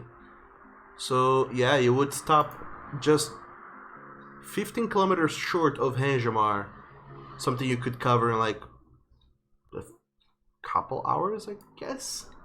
So if you wanted to push it, you could travel all the way to Hanjamar today in a day and arrive a little bit later. But you could do it if you wanted to. Let's do it. I say if we're only a couple miles away, do it. If it's only a couple hours, it's fine. I The thought sooner we get out of Lucas. the open field, the better. I thought Lucas was banned from Hinjamar. Well, he was also banned from Wild Haven, I think. All we have to do is hide him. Just not make ourselves prominent to the guards and everything. Of course. Make sure to hide it the backseat. As your guys Squish that cat. Squish that cat. you gotta remember, you squish that. Just squish that cat. I feel like there's a meme going on that I don't quite understand, but sure. Can I roll stealth for Lucas if we're gonna go into Henjamar? You're not at the Hanjamar yet. What happens is, as you're traveling down the road, eventually you hear shouting and screaming. And within a short while later, you see running from out of a few trees. You see a gnoll just running, desperate. He seems to be wearing what the hell is that called again? He's wearing farmer clothes and a straw hat, pretty much, and he just kind of runs desperately. And before you even have time to ask what's going on, all of you notice that he's being chased by a small group of giant wasps. Noel seems to be attacked by wasps. Magic missile. Are you magic missiling your way into this? Animals. I mean, if they're giant wasps chasing a poor, unsuspecting farmer, then yeah, I'm going to blast as many wasps with magic missiles as I can. Sure. Let me just see what their hit points are. And apparently, Sienna's trying to talk to him. Yeah, I'm kind of like running out in front with my arms up as soon as I see Neo blast a bolt off. Sure, let me just roll to see how many wasps there are. There's 7 Har is wasps. just in the fetal position, huddled next to someone. That's I mean, okay. So, Neo, you just shoot out magic missiles and you are able to blast one giant wasp, out of the sky. There's still 6 coming this way, and then Sienna, you cast Speak with Animals. Right? Yeah. Okay. There's as soon as you cast Speak with Animals, all this buzzing becomes a string of swear words, and you never knew that wasps could be so polymathed, but there you have it. They're cursing and yelling and pretty much screaming bloody murder and pretty much like fuck that no up. Do you say anything? Well, I'm gonna run in front of them and like, what's going on? Can we talk this out? Make an animal handling check with advantage.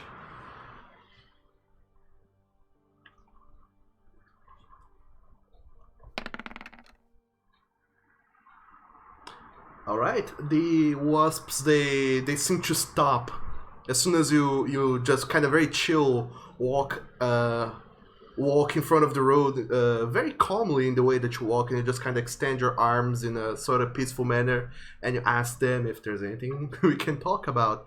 And the wasps, they just kind of stop very abruptly, and they just look at you. The buzzing is loud, almost deafening, and they just look at you, Sienna, and one of the all the wasps kind of speak in unison, and they just say, "He was walking in our terrain, too close to home." I'm sure he didn't know, but now that you've made yourselves known, I'm sure he will stay away. And at this point, the Noel, he kind of just runs, keeps running down the road, and he runs kind of past all of you. He doesn't even stop to look back to see what's going on. And never mind. Yeah, never mind.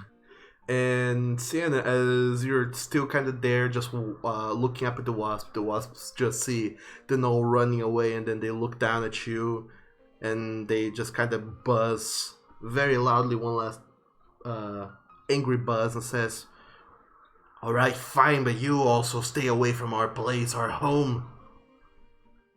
No visitors." And they buzz off. All 6 of the giant wasps just buzz off back into the distance, into the trees and back to the forest whence they came. What was up with the bees, Sienna? Not bees, hornets, I think. Wasps. Giant wasps are assholes. All wasps are. I'm guessing someone walked into a place they shouldn't have. Yeah, he apparently walked too close to their nests, and they don't like visitors. I'm very glad I've never had the chance to encounter such horrid flying creatures. By the way, Rand, I would like you to make me a wisdom saving throw. Do I have the aura? How close are you to Dinar? Sure, you are close enough to Dinar. You have the aura.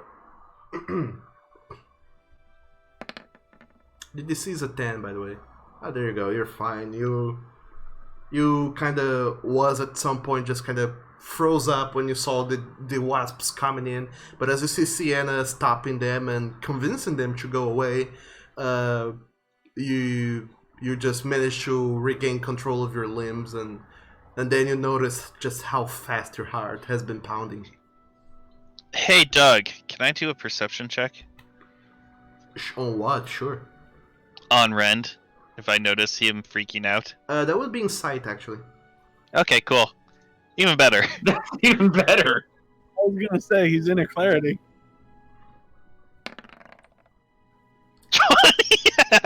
27. Yeah. You see that Rand is completely spooked, even more than yesterday after everything that happened, after seeing devils, after seeing companions die. He looks... Back then, he looked He looked intense. Now he looks completely appalled, almost as if something horrible had showed up. And to him, it did. Basil's going to just pop next to Rand and pat him on the leg and be like, "You okay there, big guy?" Yeah, I'm fine. I'm fine. Okay. Just want to make sure. You kind of looked like you were a little bit frozen there. Me? Frozen? No, of course not. Okay. Not like bees, Rend? I don't like the buzzing. Ah.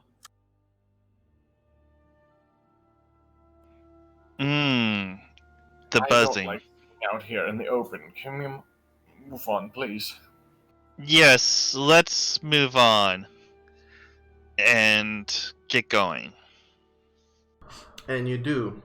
After this short encounter with giant wasps, you look back and the gnoll that was running, he's still running and he's far down the road. At which point you feel like it's probably not a whole lot of use trying to catch up with him anymore. Besides, he seems is he outside of 120 feet? Yeah. Well, so much Also- for a message. Also, is he heading towards Henjamar or is he going the opposite direction? He seems to be making his way to Wildhaven, and you're pretty close to Wildhaven, as was. Okay. Okay. Besides, you did, as you were leaving Wildhaven, you did go past several houses and small farms that are much farther away from the city, some of which there were sparklings coming out of. You imagine these are inventors, and they live farther away from town, and you imagine that one of these people might have been, this gnoll might have been one of the inventors, or someone who's fetching something for an inventor and ended up in a place maybe they shouldn't have been in. But, nay. You imagine that he'll be alright. At least he is safe now. Yeah. So, you guys travel for 8 hours, making your way to towards Henjamar. You move 80 kilometers. That is enough to get you guys all the way over there. But then, after 8 hours of walking, well, power walking, because Rand is enhancing everyone's walk speed, you're a little bit farther away, but you are pushing extra hours of travel, so I would like everyone to make a Constitution saving throw. But you're on a horse. Except those who are on horses. Is it too late for me to suggest that for the Oh, that was turned on. Still an 18. Come again, Sienna? I said, is it too late for me to suggest that for at least an hour? How are we, like an hour from Henjamar at the end, or? Yeah, just an hour from Henjamar, and I can just like make horses. Sure. Do you want to do that? I say save your spell slots. I mean, I've got a whole bunch I haven't used them for yet. Do you want to do that?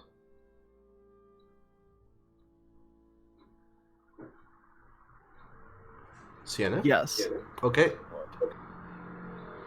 So after 8 hours, knowing that you're probably gonna try and keep pushing towards Henjamar, you summon horses. Or whatever, really, you can summon anything. And you ride whatever it is that you summoned for everyone else, except for Donar and Kra, to ride them towards Henjamar for this last hour, so disregard this Constitution saving throws you guys did. And then, as soon as you arrive in Henjamar 1 hour later, because they ride a little bit faster, as soon as you arrive in Henjamar and you dismount these horses, all of the horses that Sienna had summoned, they just poof back to whatever they came from as the time on the summon ends. But you find yourselves in Hanjamar now, arriving at late in the afternoon. I would say something around 5 or 6. Yeah, 6 in the afternoon. We should get some rooms. I'll see if I can work my magic. Doug, how much is stables here for Cheetalk? Funny that you would ask that, because the player handbook has no prices for stables, so I'm gonna say 1 silver piece. Very good.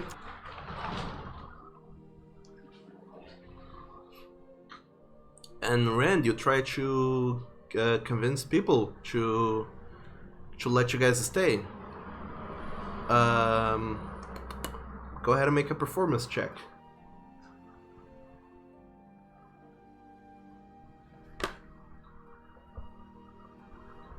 As once again you start just playing, well, not start playing music, but you start doing something. Once again with the... I'll be doing like feats, getting people to arm wrestling matches, that kind of thing. Feats of strength, kind of.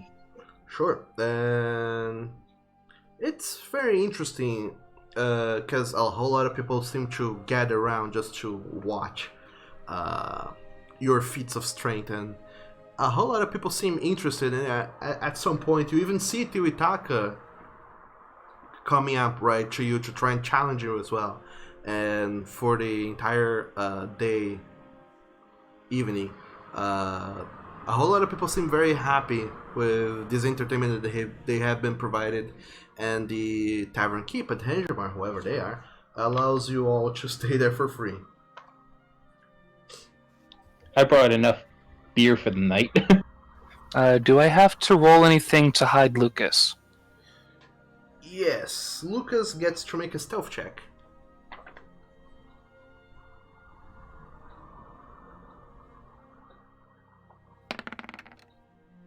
Much better than earlier. Yeah, people don't even notice Lucas is there. They are too focused on Rand and his arm wrestling matches, and they're just distracted. And besides, there's 10 of you. I'm pretty sure that 9 of you can make a very tight circle around Lucas, so he never gets seen at all.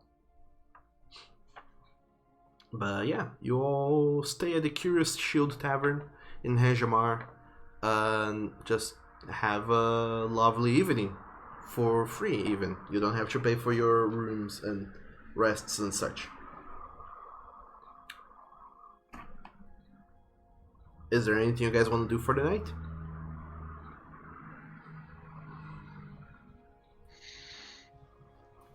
Oh, I'd like to talk to Rags. I have a question for the group. For the group?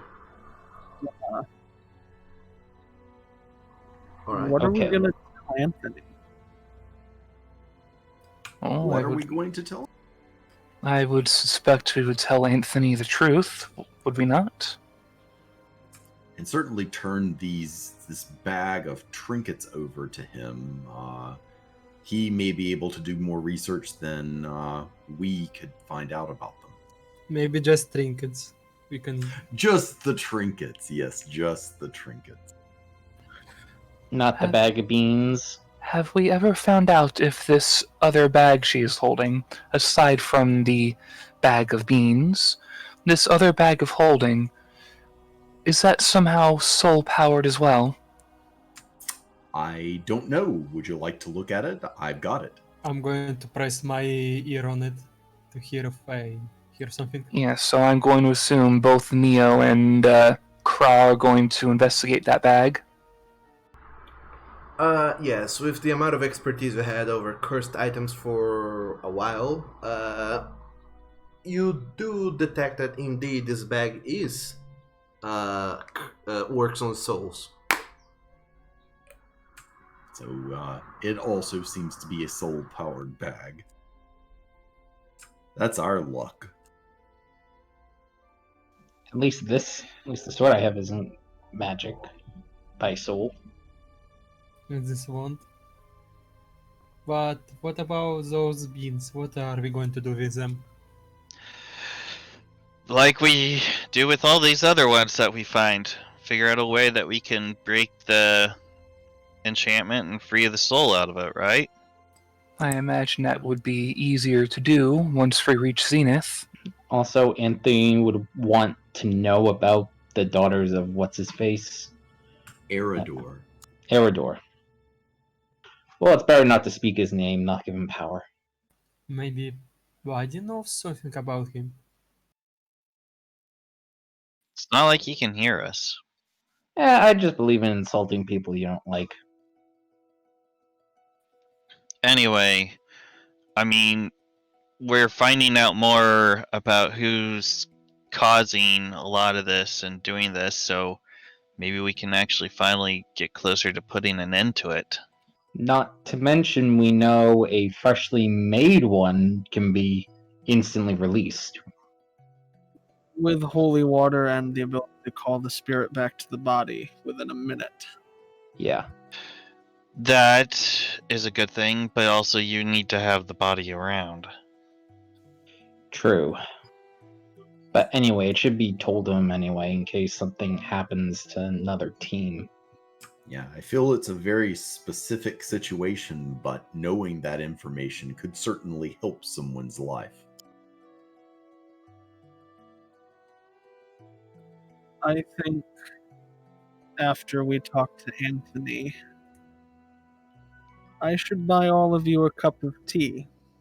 I think we should visit Buddy. Yes. All of us.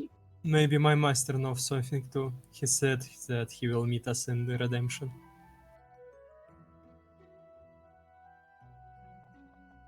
And who knows, maybe Agnes knows something too. Either way, a lot of our answers are back in redemption. I certainly hope your master is in better spirits. I don't want to have something else pulled from my body.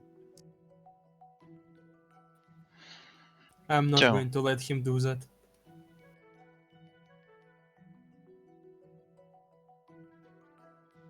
Agreed. We won't let him touch him. But, I mean, yeah. We know things now. We can do more.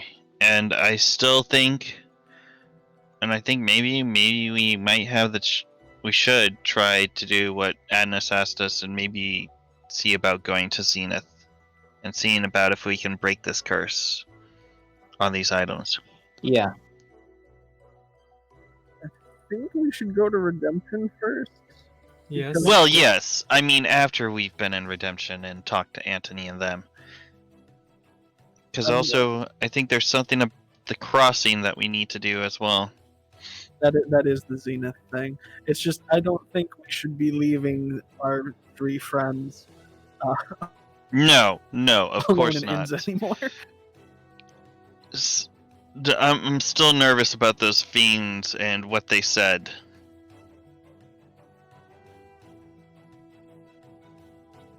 I mean, the guild trains people pretty well, so Tuitaka should be safe there as we work out our deal with redemption. I'm not sure what we're gonna do, me and Tui. Gave him a nickname. I thought his nickname was Tutakos. I just call him Tui.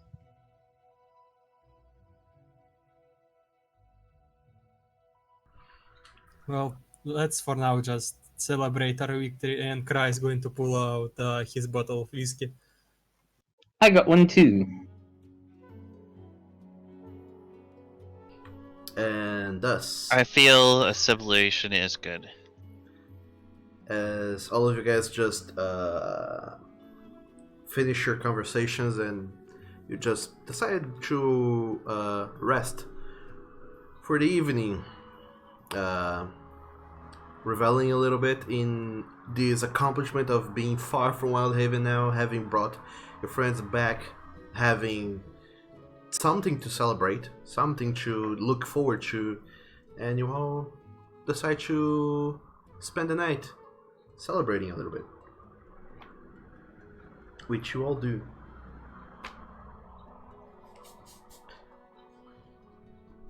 So, is everyone doing anything else specific for the night? Neo would want to talk to Rags. Oh, sure. Rags, he seems to be around, but this time he doesn't seem to fall for your ploys of getting him into a room with Lucas. He doesn't seem very keen on following you anywhere. That's just as well. Neo wasn't going to try and pull him aside, he was just going to talk. Sure. So around the room where mostly everyone are, he's there. Rags, dear, how are you? I'm doing good.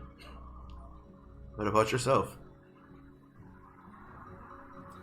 I admit I am still quite shaken over the situation from back in Wildhaven. I thought that we had lost you in Port Tuitaka. Well, I don't know what to say. I'm just glad you brought me back. Well, had it not happened right then and there, rest assured we would have done anything and everything within our power to make sure you returned.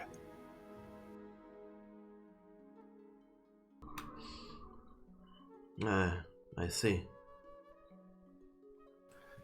And regardless of our own history, I'm glad you are back, and I'm glad you will be studying with Kraussmaster. Yeah, I imagine it'll be good. There's so much to learn. Indeed. And I don't know if I speak for everyone, but once your studies are complete, I know I at least would welcome you back into our group with open arms. I don't quite know that studies can be completed when one studies the arcane, but I'll keep that in mind. Thank you, Neo. I'll consider that.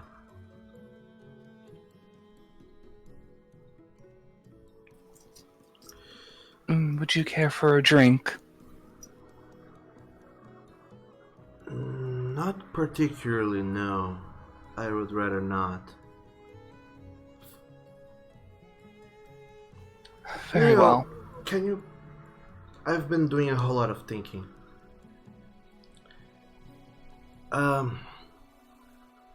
What happened between you and I?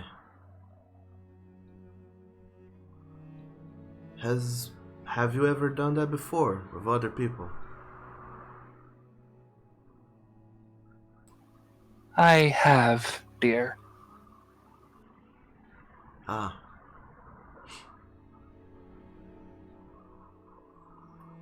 And go on. You just do it.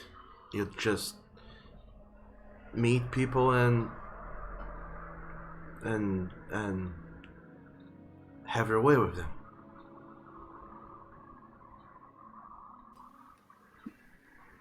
Well, I would not put it in quite that manner. Usually it goes both ways.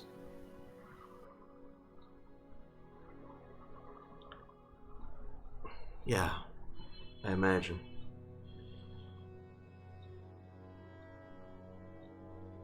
Don't you ever feel bad about doing that? About meeting people and then moving on, knowing that you might never see them again? Perhaps it should bother me more than it does, but it's become a way of life for me, as it were. My family. I have told you about why I had to go searching for Lucas, did I not? I believe you have, yes. Well, my family, they very much despised that I would not be able to bear an heir to the family because I was with not only a non-dragonborn, but a male at that. So, in my own form of rebellion, I became who I am today. At the possible expense of others. I admit feelings were rarely an issue. You are an exception, dear.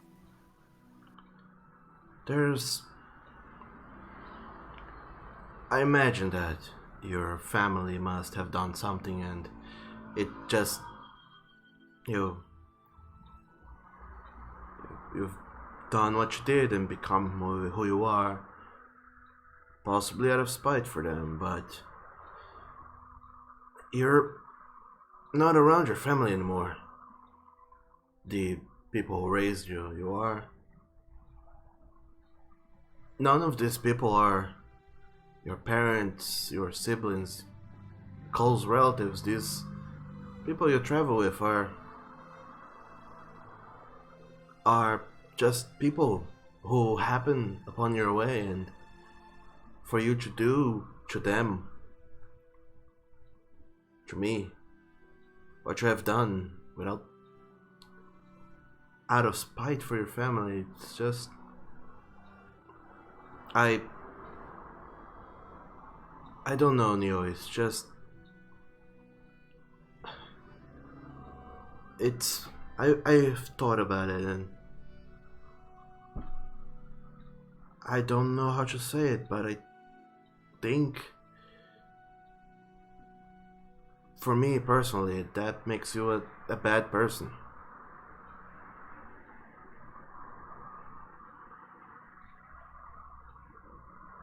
I feel like you are a bad person when you do that.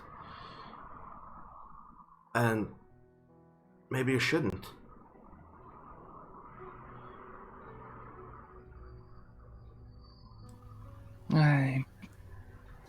I believe you are right, dear. When it comes to this, I rarely think about longer lasting consequences. I deeply apologize. I've said that so many times already, but I still deeply apologize.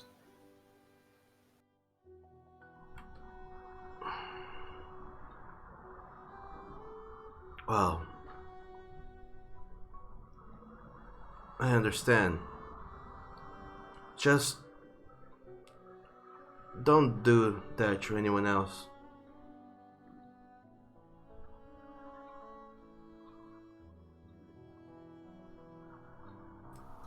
For you, I shall do my best.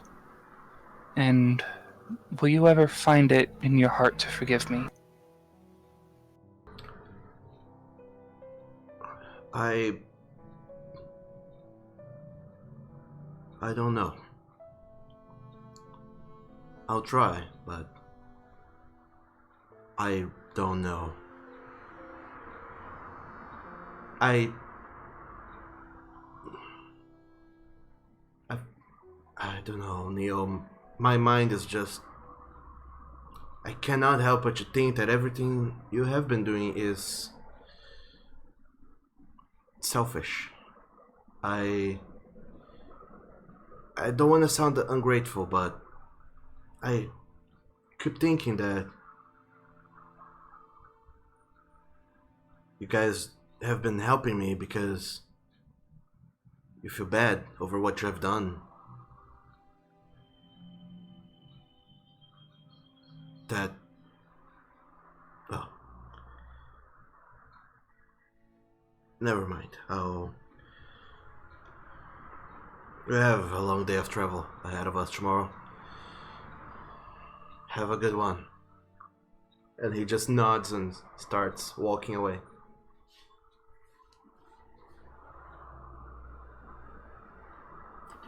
Neo will go join the others in their drinking. And you all do. So, if there is nothing else you guys want to do or talk about? Cry just going to smooch Donar as soon as he finishes playing his lute. Sure.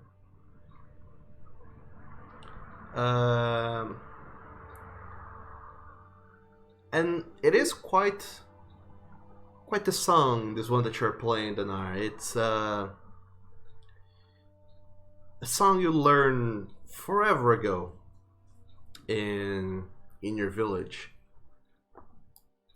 Before it was destroyed, before everything happened to it, and it was a very famous song back in Skegness. And you play it, and it is very reminiscing of the good times of before, and it makes you happy, yeah, nostalgic, and definitely Kra also recognizes the song immediately.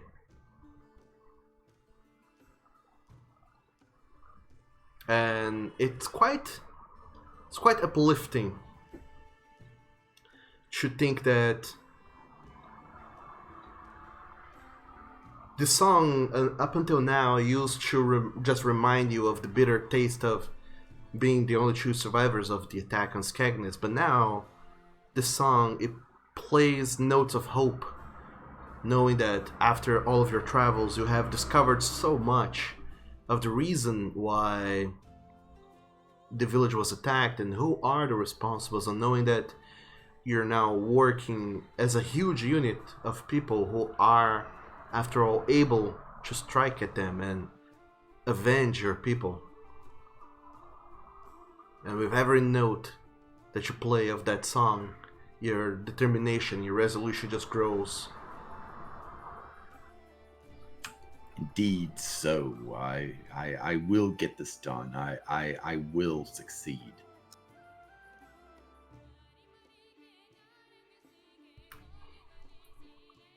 And with everyone else around you, Kra just rushes up to you in a very warm and intimate embrace. Sienna just druid crafting, smells of roses around you too, and it's pretty emotional for most of you who have been along. Well, for everyone, pretty much. Just Lucas and Duitaka and Regs are kind of not entirely sure of the whole baggage that there is of backgrounds and such, but still, it doesn't take you guys too long to bring them up to speed on what happened. And before too long, all of you guys find yourselves in bed. Whereupon you all have a long rest.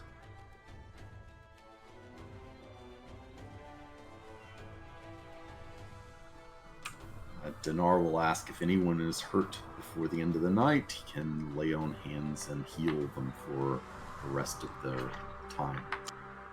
You guys should be at full hit points. Okay.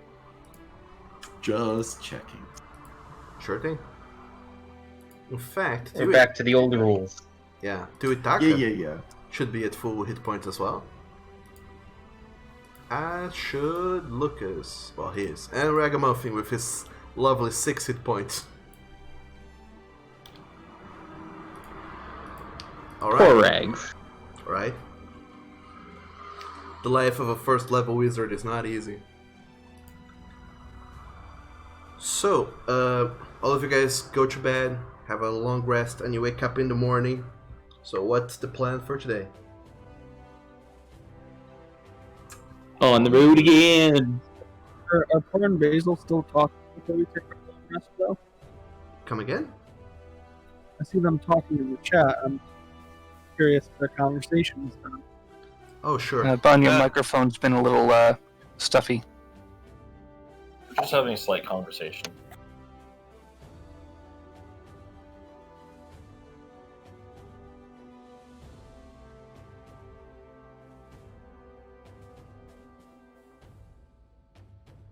And indeed, I forgot to update your guys' overlay on the stream. You guys It doesn't matter that much. should be at level 6 now. So yeah, plans. What are they? Travel back to Redemption, I suppose. Redemption it is. All right.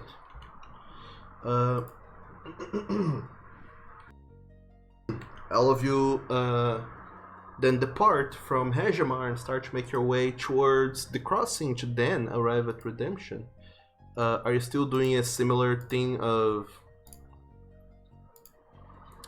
Cast aid in the morning. Alright, casting aid in the morning. From where you guys are to the crossing, it's about 100 kilometers. You will be traveling for 10 hours. If you want to reach the crossing within the day. That's fine. That's fine. Alright. There's summon more mounts. Sure. Do you want to summon the mounts at the last hour? Or right now? I would prefer the last hour. Okay, sure. So all of you then start marching throughout the hills, trying to make your way back towards the crossing.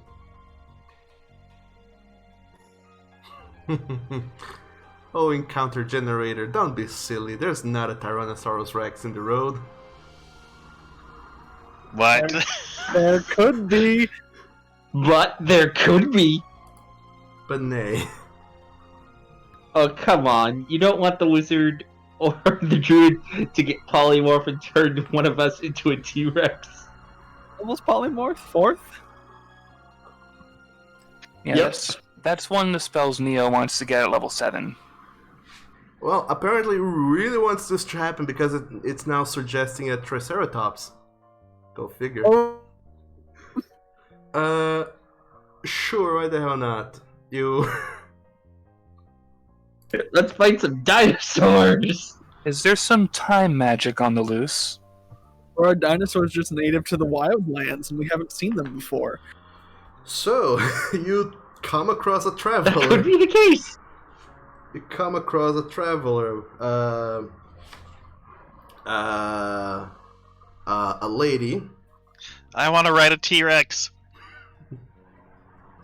by the name of Belay. She is a traveler, and as soon as she sees you all, she kind of hails you. She's an Aracrocra, however you pronounce that. And she bird. She eagerly hails you all and starts chatting you up and pretty much asking you guys tales of the road and such. Eventually you get the sense that she's a traveler of some kind and she's been all over the world. And she eagerly starts showing you guys off records that she has. She has a very big ledger with like writings and illustrations that she has done, and she shows you off this picture of a Tyrannosaurus Rex and of a Triceratops, and she also even goes and casts minor illusion to show you these beasts moving. A small miniature of them, of course. Actually, no, minor illusion is like 15 feet cube, I guess. Well, anyway, she casts it just to show you guys a smaller version of what a Triceratops and a Tyrannosaurus Rex and what they look like, and it's just fantastic as she just shows you all these creatures that apparently inhabit some faraway lands, which names they have never heard before.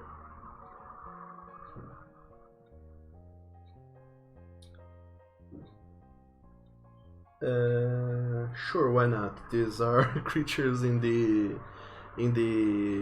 Eastern Kingdoms, which you have never been to.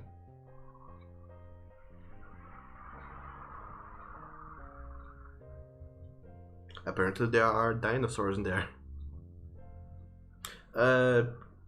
And just because I don't want to go through the list of dinosaurs, she shows you all of them.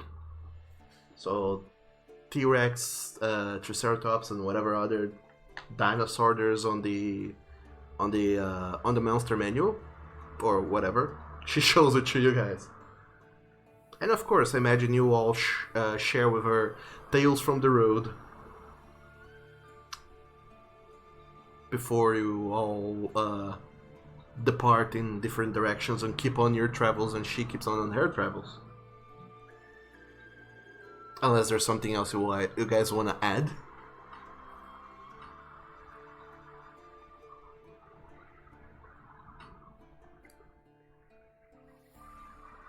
Not really. All right. I keep an eye on her. Something? Come again, Sienna? So I feel like there should be something I want to add, but no, not really. Sienna's just excited to see it, I'm sure. Possibly, yeah. Actually, Doug, I have a question. Yeah? He has like drawings and minor illusions of these dinosaurs. For some weaker dinosaurs of, maybe a nice low CR, would that be good enough for wild shape? Sure. Or do I have to actually see the beast? Yeah. These illusions that she conjures up of these dinosaurs are enough for you to get a sense of, hey, they exist, now I know what they are and what they look like, how they sound like. It would be enough for you to wild shape. So, if you were to look at the monster manual and see dinosaurs, any dinosaurs you can pretty much wild shape into that now. Or polymorph even. I don't know if there are any that are low enough CR at the moment. Well, when you level up and you get to a good CR where you can become dinosaurs, then they will be available to you. Thank you, Encounter Generator. Real nice. But that's it. So yeah, after the We're party, gonna have a raptor Sienna. after saying your goodbyes to Belay, you guys just keep on walking, and you walk for 8 hours.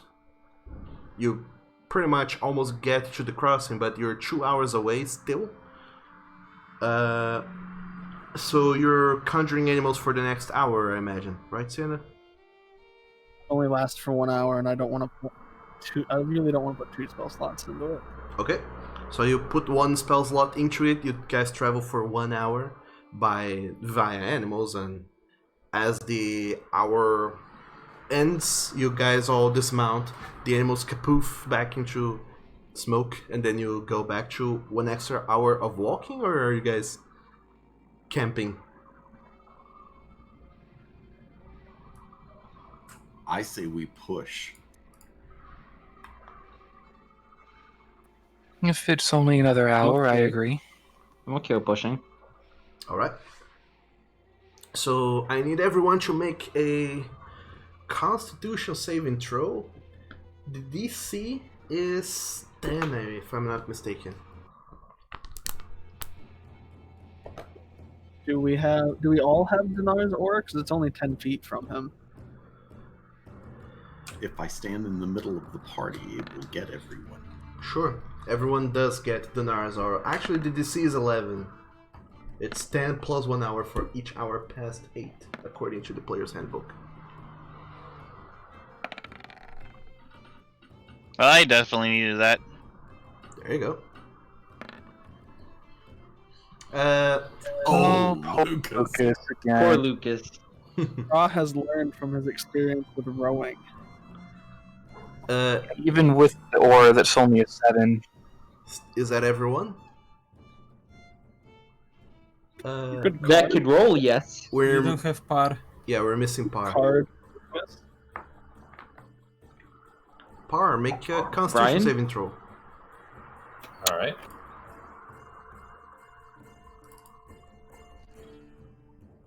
There you go. So, only Lucas gets exhaustion. Actually, I'll roll for Rags and Tuitaka as well. Might as well.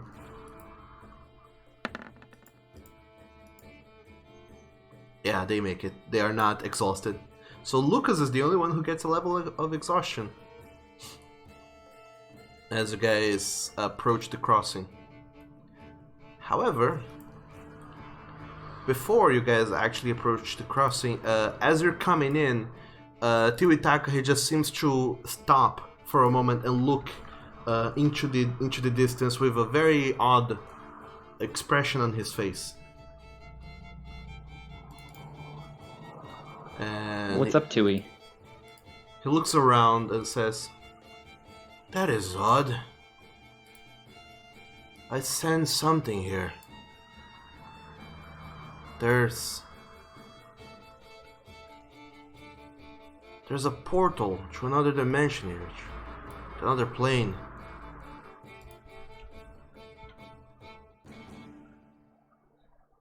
Is this right?" You can sense that? Sense that? You can sense that? Yeah. I'm not entirely sure how, but I can. Can't you? I thought I thought we shared that. I more know animals and can commune with them. Maybe if you try to concentrate, Rand. I'll try and concentrate, see if I can do it. Make a wisdom check, Rand.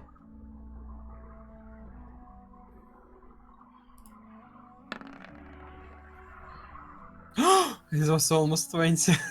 It was almost a 20. Oof. Yeah, nope.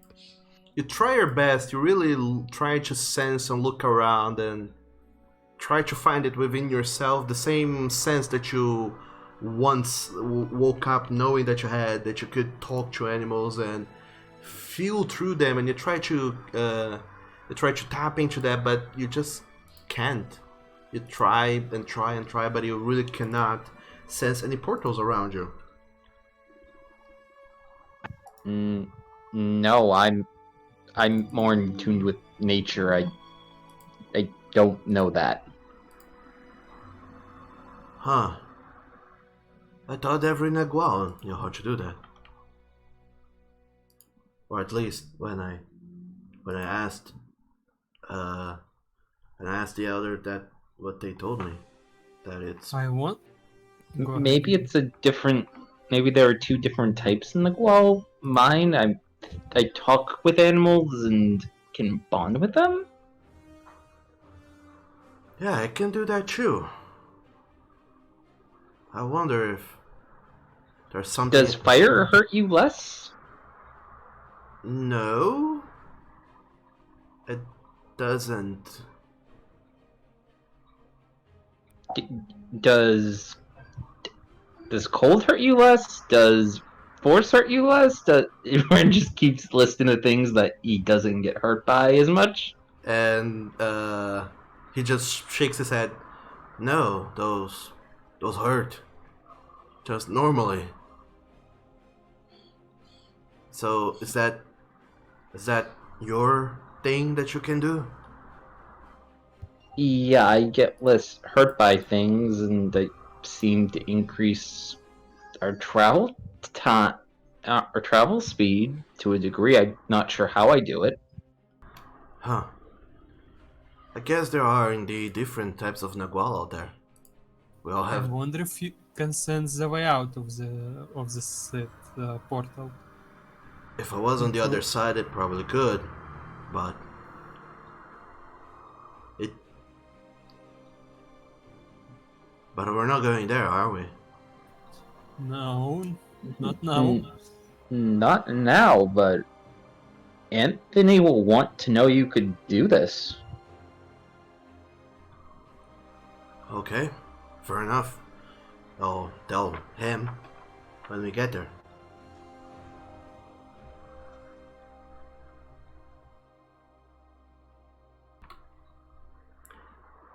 But all of you arrive at the crossing, which you have been to before.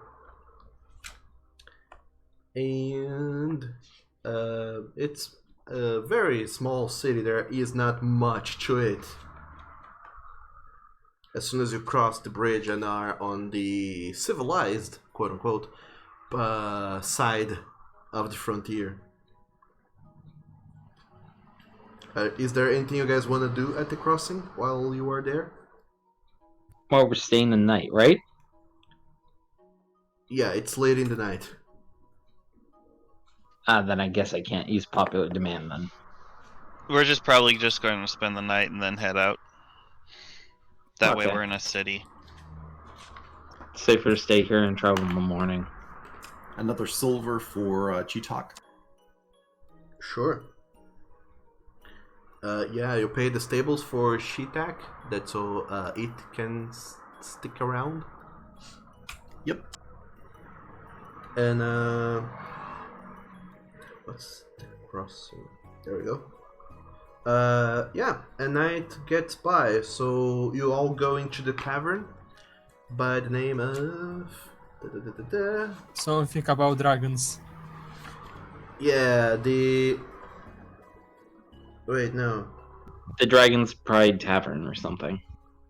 Oh, that's in Redemption. Yeah, that's in Redemption. This is Dragon's Pride Crossing Inn. As soon as you guys come in to the tavern, there's the Dragonborn, who's the tavern keep, who notices you all, and he kind of looks, and his stare lingers on you all for a moment, and he's like, "Hey, you there? Come over here." Okay. Comes over. He pretty much beckons the whole party. And he just looks at you all and says, "So, are you the..." Well, they never give me a name specifically, they just gave me descriptions for a traveling group. But I imagine it's you, right? You're from Redemption, from the guild? Yeah. Yep. You were sent by a short one? And the tall one. A short one, I would say a red-haired halfling. Oh, yeah, so you are them indeed. Yeah. Agnes, she told me to send you a message. To relay a message, rather, when you made your way here. I thought you were coming... That sounds like her. I thought you were coming a little bit later, but glad you're here. Right now, that is. Yeah. It's, kind of weird. I don't know that, there's much to it. It's kind of a list of things they wanted me to tell you. Regarding extraplanar travel. She told me to tell you that, when you are there, that you are probably doing a scouting mission of some kind. Should not spend over a day in the plane. Don't interact with extraplanar creatures. Don't use magical devices from other planes. Don't trade with local extraplaners. And do bring supplies. Do write down and keep a journal of events. Do venture with a group and never alone. And do keep track of the way back. It's a short note, but that's what they told me to tell you all.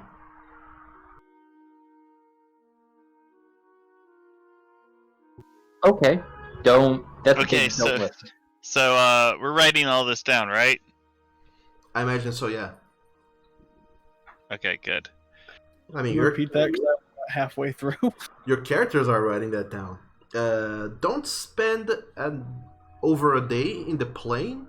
Do not interact with extraplanar creatures.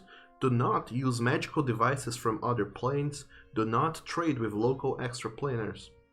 Do bring supplies. Do write down and keep a journal of events. Do venture with a group and never alone. And do keep track of the way back.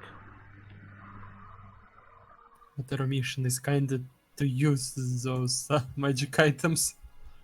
Not, just not in the. We're not using them as much as we're doing stuff with them. But yeah, whoever wants to can fill that out in the group notes. I'm sure. I mean, yeah. Let's not use the boat in the thing anyway. Well, this was what they sent me to tell you. I hope it makes sense to you all. Do you still have your old sword with you, Danar? Yes, I do.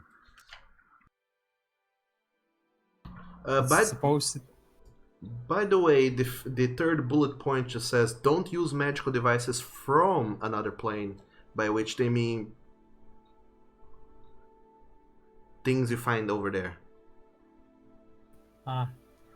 As in, it might be cursed and you don't know until you identify it. Ah, okay. So we can use our magic items there. Yeah.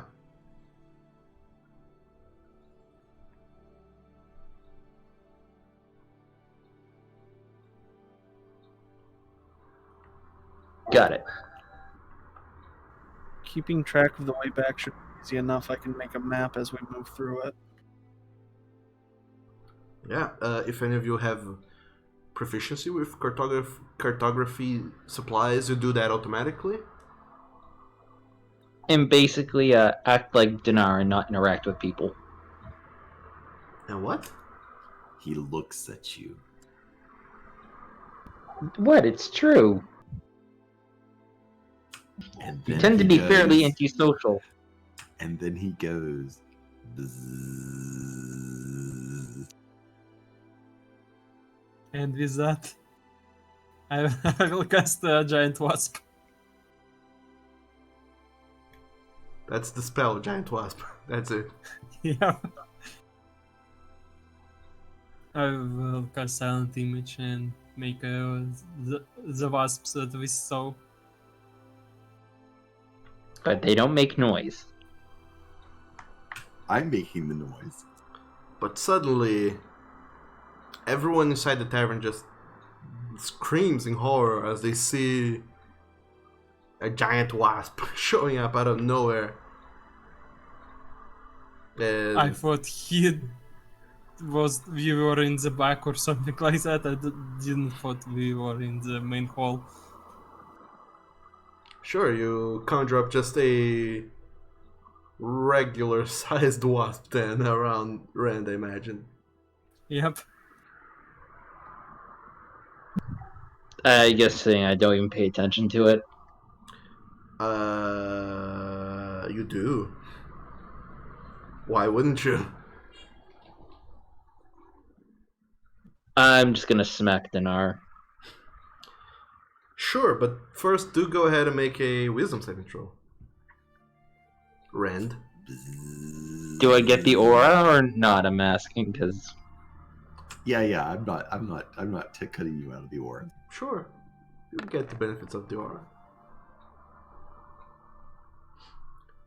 You feel yourself freezing up at the sight of this wasp, but then you realize as you hear Kra doing all the components to cast the spell, and you hear Danar on the other side of the wasp doing the buzzing noise, and then you realize it is an illusion, You still steer very clear away from it, but you know it's not real. But still, it just the sphere grips the back of your mind, and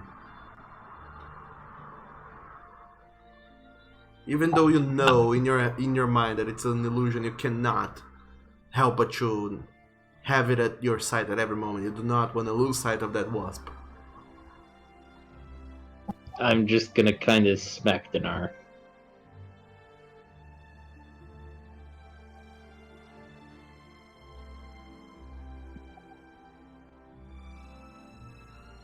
Not that funny. Well, yes. You do have an odd sense of humor. I thought maybe you would like a little of this medicine that you dish out every once in a while, these chaotic things that you do. Yes, but I have a. I don't. I don't. I know. I won't do it again. I just did it once. You should think about your actions and what they will bring. Mine are harmless jokes. Mine was harmless too.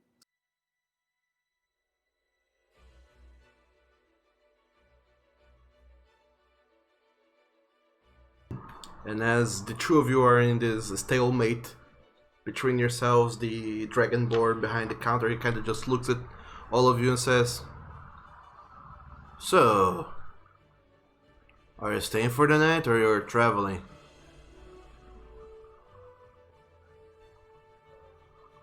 I mean, Ugh. midnight. It's. We'll stay for the night, my good sir. Yes. Alright then. I shall prepare some rooms for you all. And then he... Go on. I was gonna ask how much for the night. Are you paying for the night, or are you trying to swoon everyone? If it's late in the night, I'm probably not gonna get the best out of the feature then. Yeah, it's a little bit late, but not too late. You can still try your performance check. Okay, I'll try the performance then. It's still like 8 in the evening. Banay. The I add my card. Okay. Fair enough. You add your card, so that 10 is the DC to succeed in this test. Fair enough. You managed to shake your mind and try not to think of the bee or of the wasp or whatever that was, as you try to do your best to entertain people, and all of you get rooms for free for the night.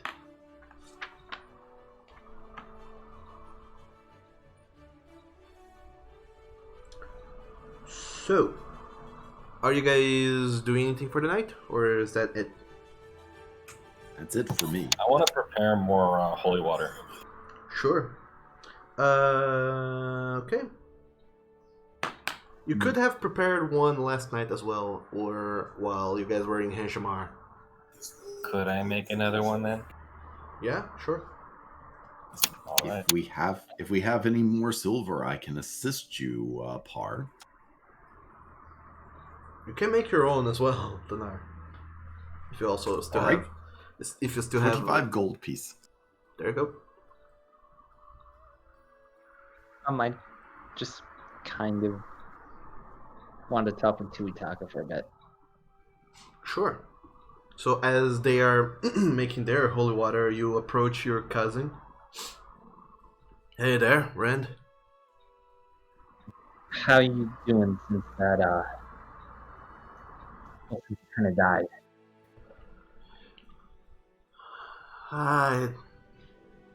It feels odd, to be honest. There's this sensation of this weight upon my heart, like someone is still holding it in their hands. And I know they aren't, but when I was gone, that's what I felt. As if someone just had a hold of me and kept me. And I still feel that every once in a while. It's not nice. I'm afraid that something. I keep thinking maybe some part of me might have stayed behind. Doesn't quite make sense, I know, but I actually don't know how it works, but I just have this feeling that I don't know. But I think I'm doing good. What about you, Rand? I was really scared that I lost you. You were the first family I had in a very long time. Your microphone's coming off quite weird. Oh no, that's me doing an inflection there. Okay. Can you repeat that, please? I didn't quite hear you. I said it's I was scared. You're the first family I've had in a very long time. Well, weirdly enough, you're also the first family I have had in a long time as well.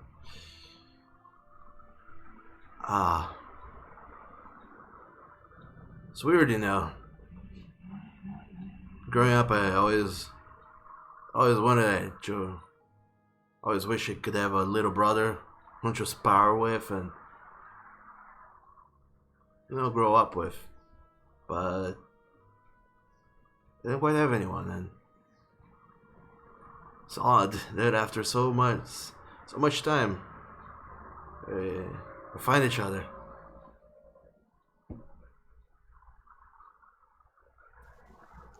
Makes sense, although you'd be my little brother.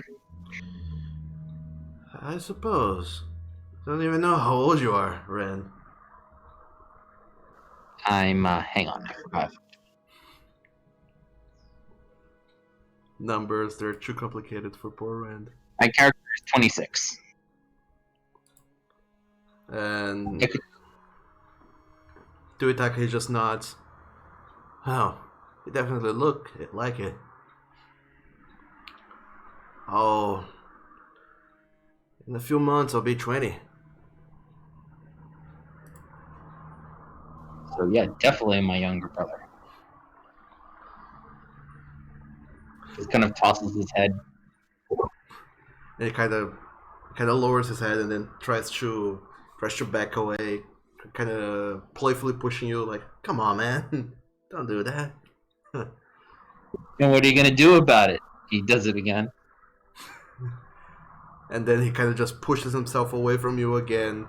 Now getting a little bit jumpy to one side to another, like playfully, like, "Come on, I could throw you down, old man." Oh, come on, little one. Ha! I know what you're doing. I won't play for your games. You should not have spilled the beans earlier today. With your whole, fire didn't hurt me. I know. It really doesn't hurt me. I know a losing battle when I see one. I'm not gonna fall for that. Who do you think I am? Oh, your family. We are family indeed. Rand, I have paid attention to what you and your friends have been talking to one another. You're going after these creatures, aren't you? Well, we Yes. can't very well leave it alone.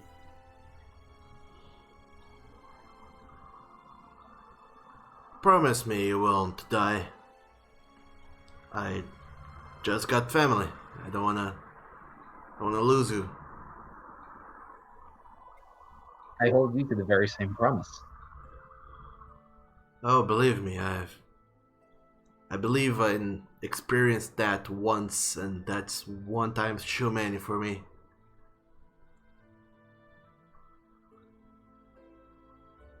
I think we're both agreed on that one. Oh, As you can see, I'm surrounded by Sienna and Tar, who tend to keep us alive. yeah, your friends, they're pretty good at healing.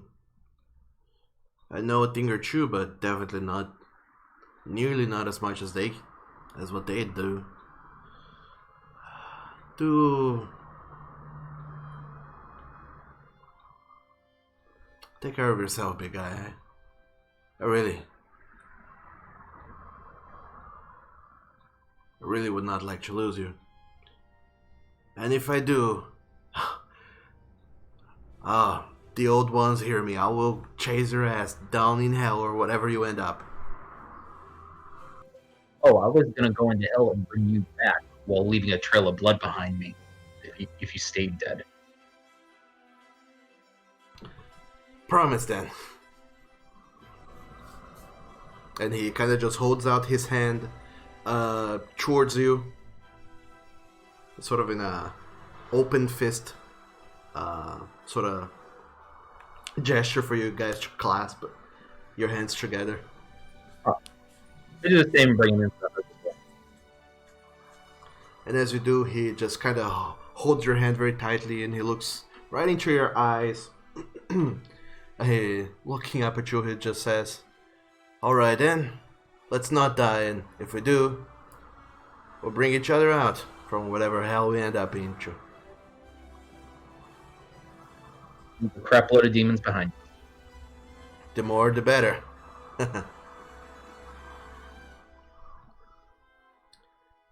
And the two of you just kind of clasp your hands and have this moment where you feel this earnest trust that he has in you, Rand.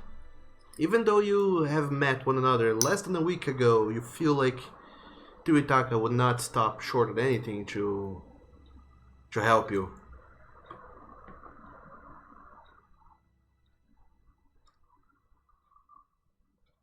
And indeed, you think to yourself how much different your life would have been all these years if you had family, if you had him as family.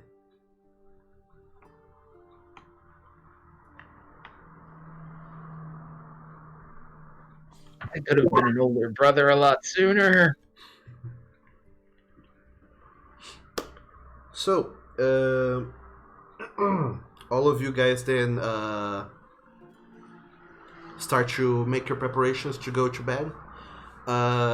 You were saying that you're still working on potions, right, Sienna? Yeah, I'm trying to just take time whenever I have it. Sure.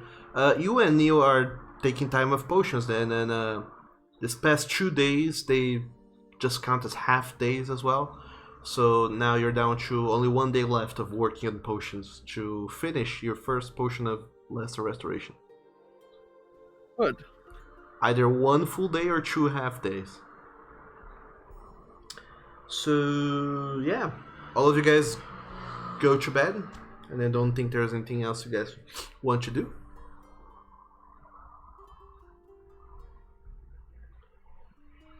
And night comes. All of you sleep very soundly. Very happy to have roof over your heads and the presence of trustworthy companions. But most of all, knowing that whatever dangers you were facing in Wildhaven did not seem to chase you all the way over to here. And you relax, knowing that you're safe. And then the next morning comes. Whereupon all of you wake up very early. And you set off to the next thing that you guys are gonna do. So what's the plan for today, you guys? As you wake up, it's a very crummy, very hot day. It's incredibly hot. and it's the winds are blowing very strongly, but unlike the previous days, it's not raining, so it's just too hot. So fucking hot. Let's get to redemption because we have to tell Anthony a bunch of stuff. Your mic is going in and out a bit. Ugh. Let's go to redemption. We have to tell Anthony a bunch of stuff. Indeed. Let's make off. Sure. It doesn't take too long. You guys, within 5 hours of traveling, you arrive in Redemption. Going downhill. You're thankful that you're going downhill this time around because with all this extreme heat, after half an hour of walking, most of you are sweating, and it's not very pleasant, not very comfortable, and every hour you're just taking a sip after sip from your guys' water skins, and you're glad to arrive in Redemption as soon as you do because it's still you still have much water left over. And you imagine that if you were to do a long travel without this much water for you and all of your new companions, you would run out of water pretty fast. But you do not. Just a second. It's fine.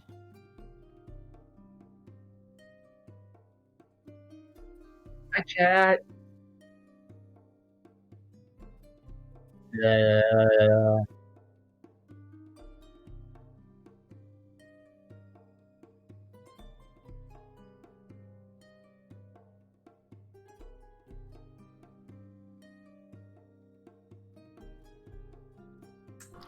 So when we get to Redemption, what should we tell Anthony? The things that we ran into, or anything in particular? Probably everything, except Lucas, of course. All right, and we'll give him the bag that is powered by souls, as well as the trinkets that are in it. We have to tell him about the daughters of the fuckface. Erador. Just gonna continue. I'm back. Sorry for that. No worries. Are we going to include the Regeo Rent Blizzardling thing? No. I think we should skip that. There are demons, and Basil said that. What was it? What? Ran into him?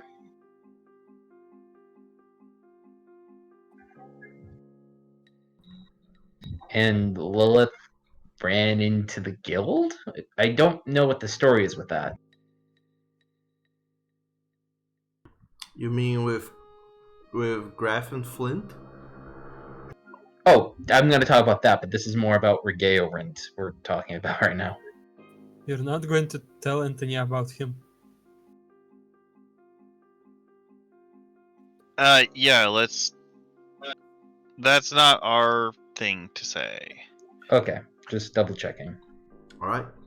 So once you guys are finally in Redemption, I imagine you make it your first stop the guild then, right? Yes, sir. Yes. Alright, you go and are by the guild as soon as you come in Redemption. That's where the party token is. There you are right now. In the guild.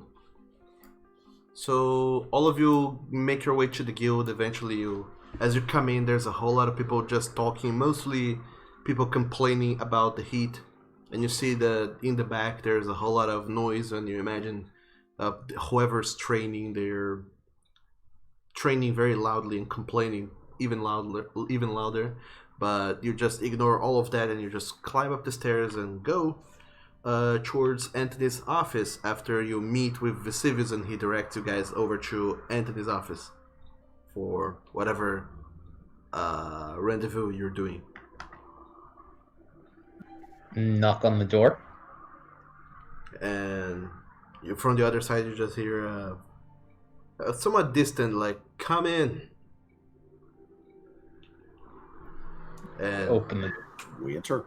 as you enter, you see on the other side of the desks, there's just Anthony filled with piles and piles of books and other things, and he seems like he's been trying to read through a lot, and he is more than happy to see any sort of distraction from this reading that he has to do.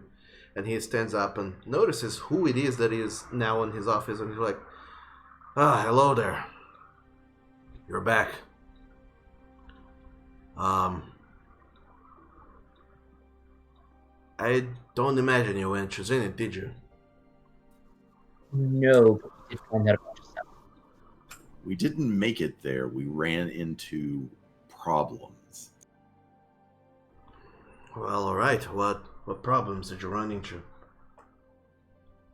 It would seem that there are fiends that are about that are turning the souls of people into crystals. We're trapping them in trinkets. And they have the daughters of Eridor working for them, which they seem to be some sort of maybe warlocks that are trading these trinkets to people, getting their names, and turning them into these crystals. We killed one in Wildhaven. Wildhaven? Wow, I thought you were going to the crossing. You went quite far away, didn't you? We had business. Fair enough.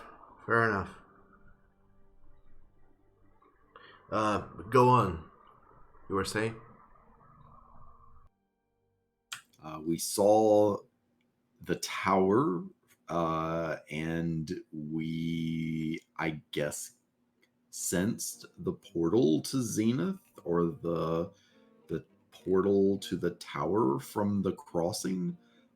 But that's all that we've done. I've got this, and I set the soul-powered bag of holding with the trinkets inside, and say, we have a bag of trinkets, and these are what the daughter of Eridor was linking people's souls with when the forge smith would show up and turn them into crystals.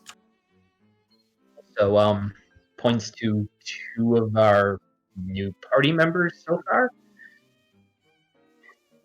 They got their souls trapped in these items, and we managed to release them very quickly. Or Sienna and Par did. Release them? By which means? Well, it appears that if a soul is very recently solidified into one of these trinkets within about a minute, applying holy water and casting Revivify on the then deceased body seems to shatter the trinket and call the soul back into the body. But we don't know if it'll work on longer spans of time. We definitely have to look into that.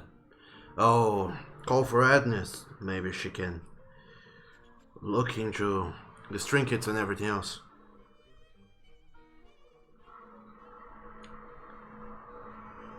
That's quite the trouble. I didn't expect your troubles to be this big, but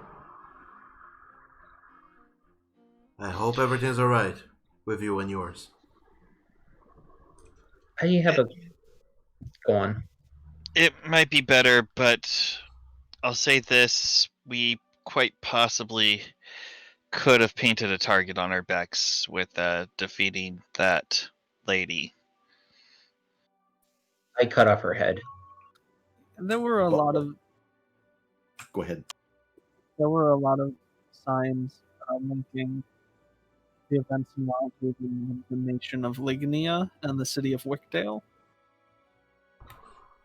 You said the daughters of Eridor are from there, right?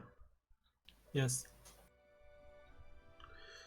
Well, that's a lot of things to look into.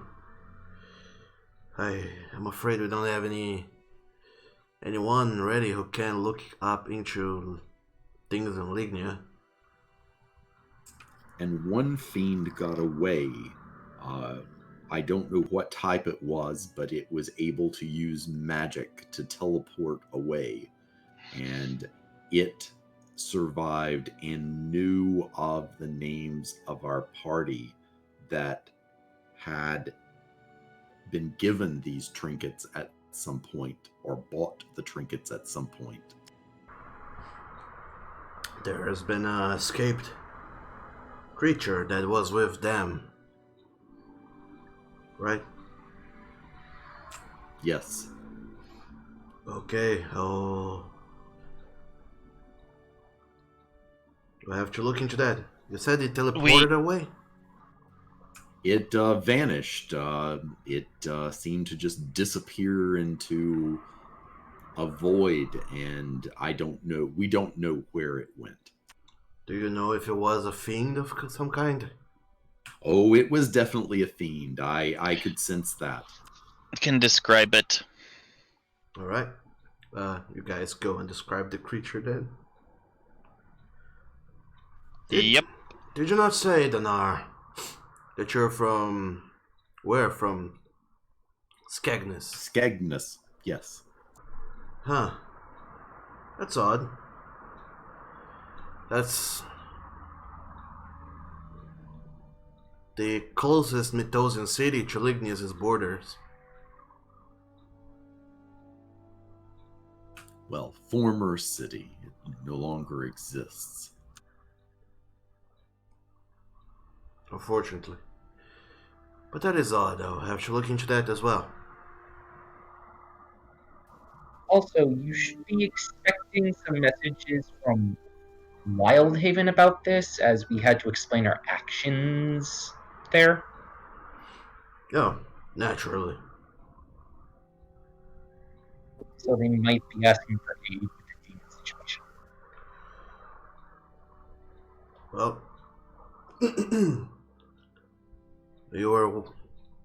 I don't know why exactly we're there, but you were doing work for the guild, I hope.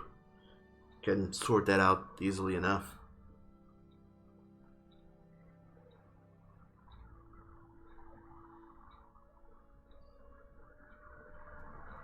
Yeah, we were trying to find the tower, and then we just kind of gravitated toward Wildhaven.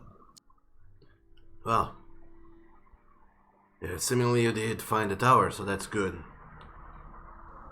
Speaking of the tower, Sienna will hand over her vastly annotated map that they received when they left for the Wildlands, including the marker for the tower. This is where you saw it last time. There seems to be some sort of magical device in the ground off the road at that point that Neo and Kra and myself seem to think is like an anchor point for it.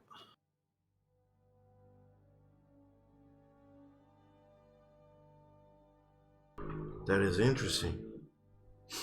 To be honest, I don't know much of the tower. Adnes is the one who knows more. If I'm not mistaken, she used to work or be closely related to the person who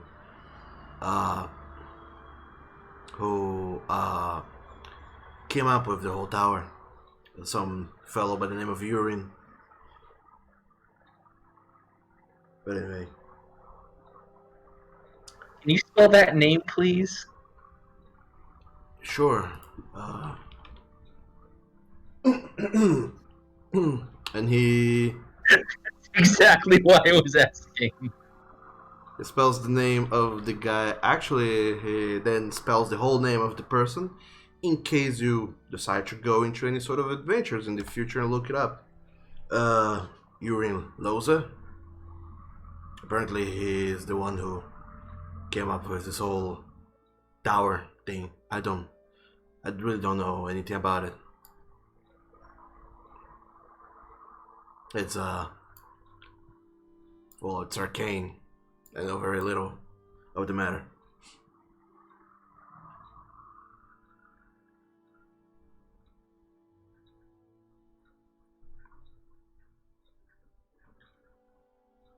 Is that it? Or is there anything else? Yeah, one thing brings up Tuitaka with him.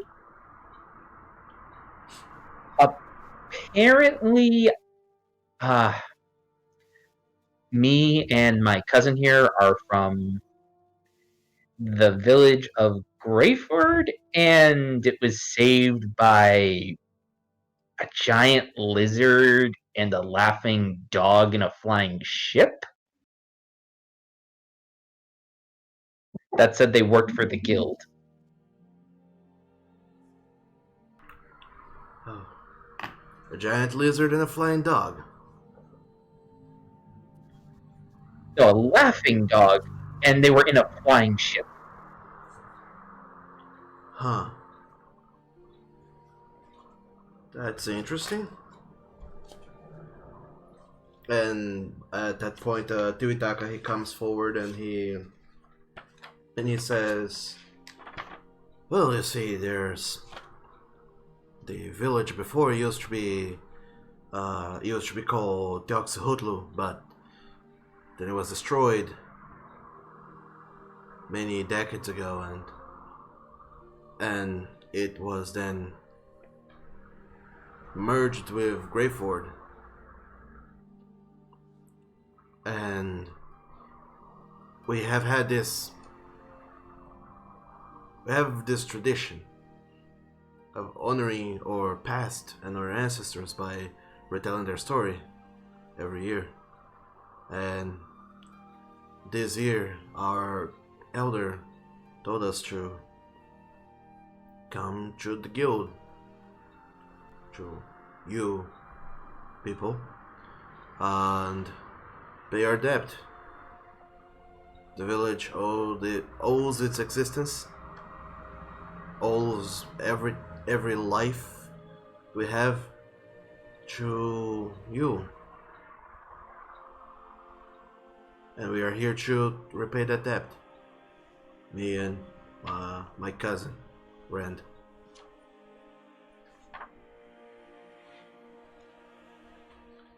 At which point, Anthony, he just looks at the two of you and says, "Well, alright, I'll have to look into more notes to find out what that is about." So my cousin can apparently sense portals. Is that so?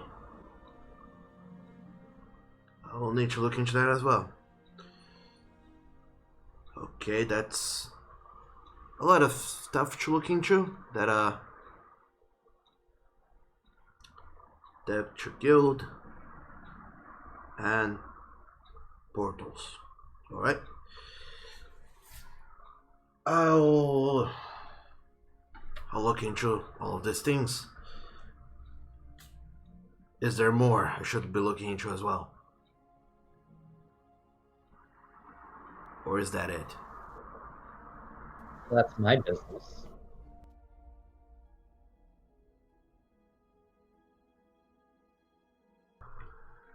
Does the rest of you guys have anything else to say?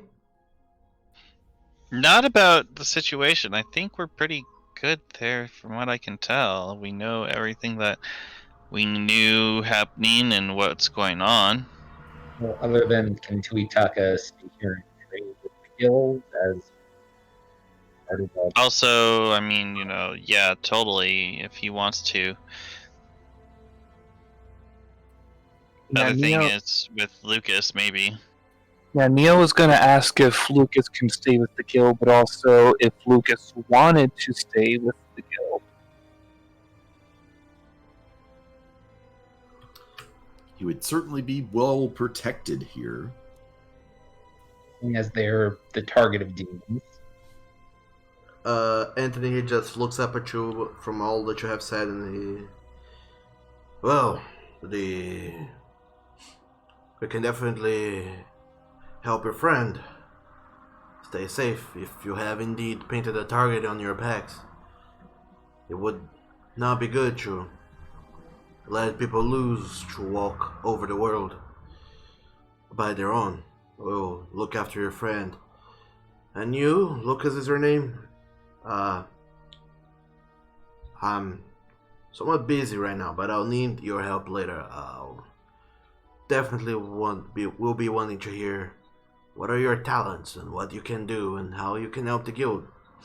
If there's anything you can do, any talent you have, we will put you to work at the guild and hopefully we'll find a mutually beneficial agreement.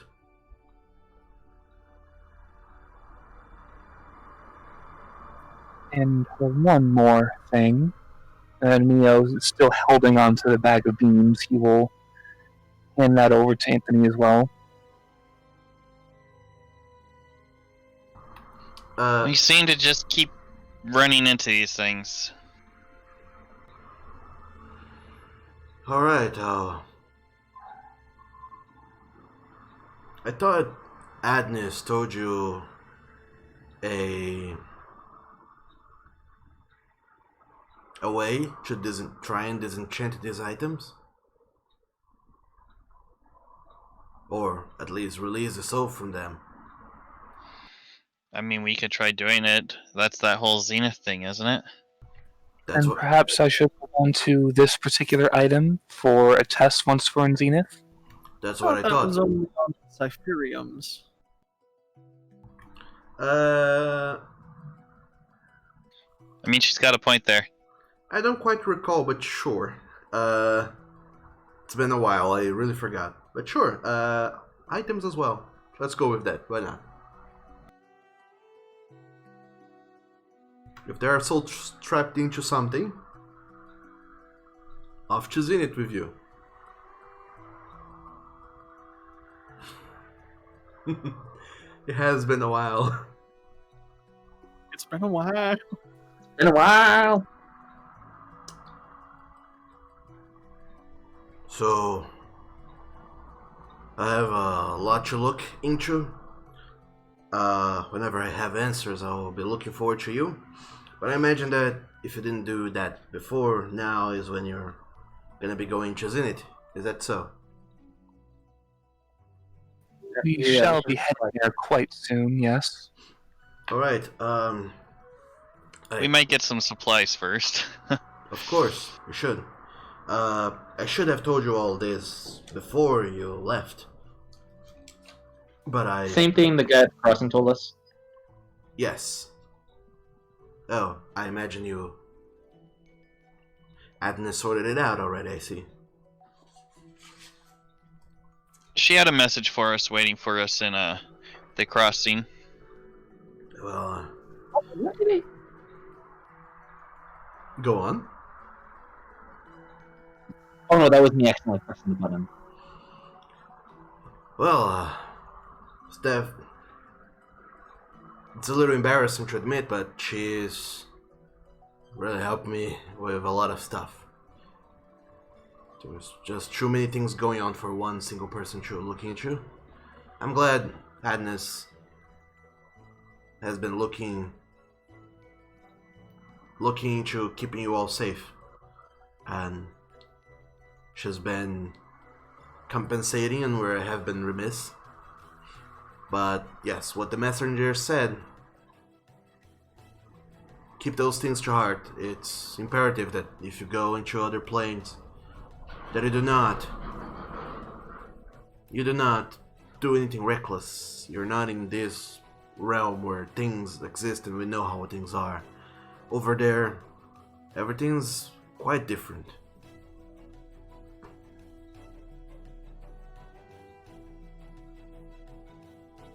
How long have you known Atlas? Since I was little, really. She's a friend of the family. She actually knew my parents. And My parents built this guild and eventually inherited it from them. But Agnes, she's always been working with the guild. It's a huge coincidence, really.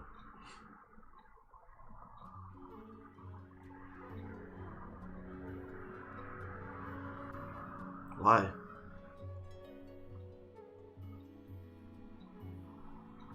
Curious? Oh, fair enough.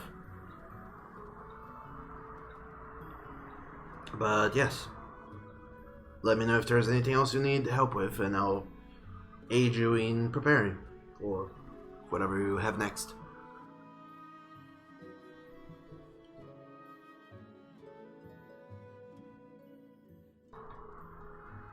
But in any case, if that is it, Tuitaka and Lucas are gonna stay behind to talk to Anthony about guild stuff. So the rest of you guys are free to do whatever you guys want to do. And Rags is also coming with you because his Crossmaster is not here. Where is Yeah. Croswell again? So, Rax, are you ready? Sure. Ready to what? I'm going to cast Sending and say to my master that we are in redemption and we are ready to meet him. Okay, you do that. So you go ahead and cast send that message off to your master to regale Rint. And within a short while, Kra. At this point, I imagine everyone is out of the guild. Yes. Yeah. Well, Neil would want to stay behind with Lucas just to make sure he gets situated.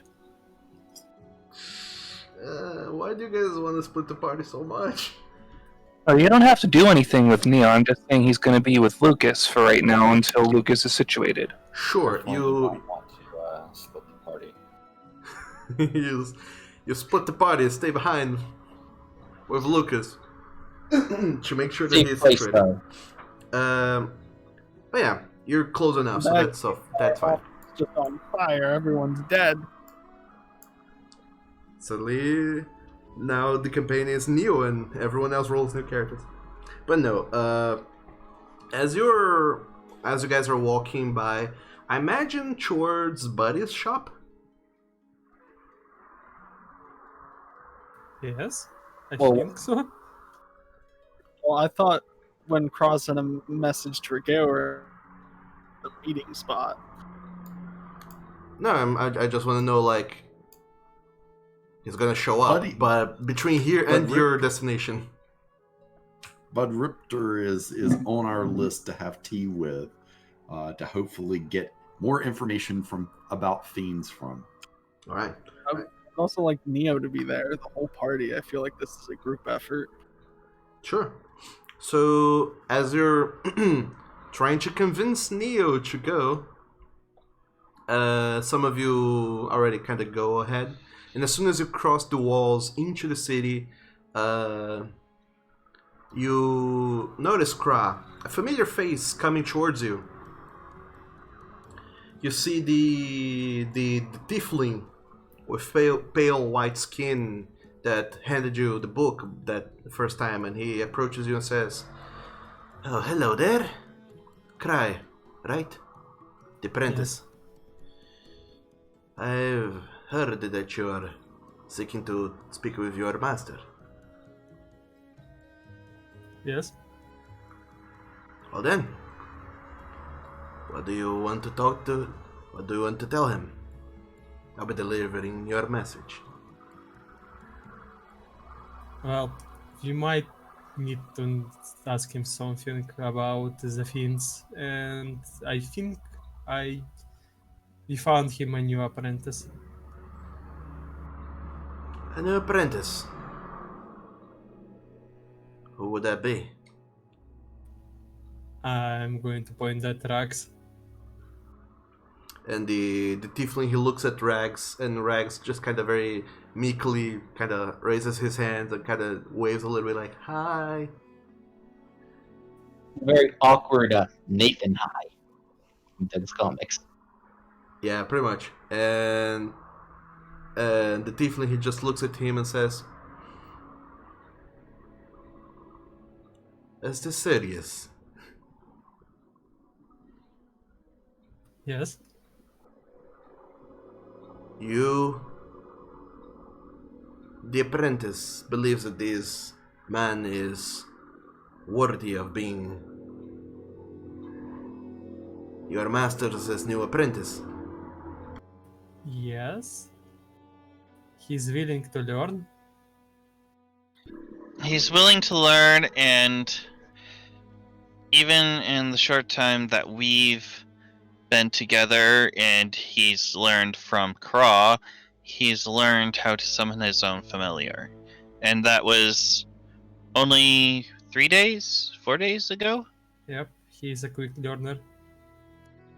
And Kra is going to whisper it to Zerhius. I believe it's his name. He might help him to teach him how to speak better to people. You know what I mean? Huh. You mean have this man teach the master how to speak better with people? Yes. Huh. You believe that your master is not great at talking to people then? He was great with talking to me, but not to everyone else. Well, you and I know a great many deal about your master, and you know, well, I imagine that after you met him in your travels, you found out the truth about him. Yes. And you might want to find a new disguise. It's pretty obvious.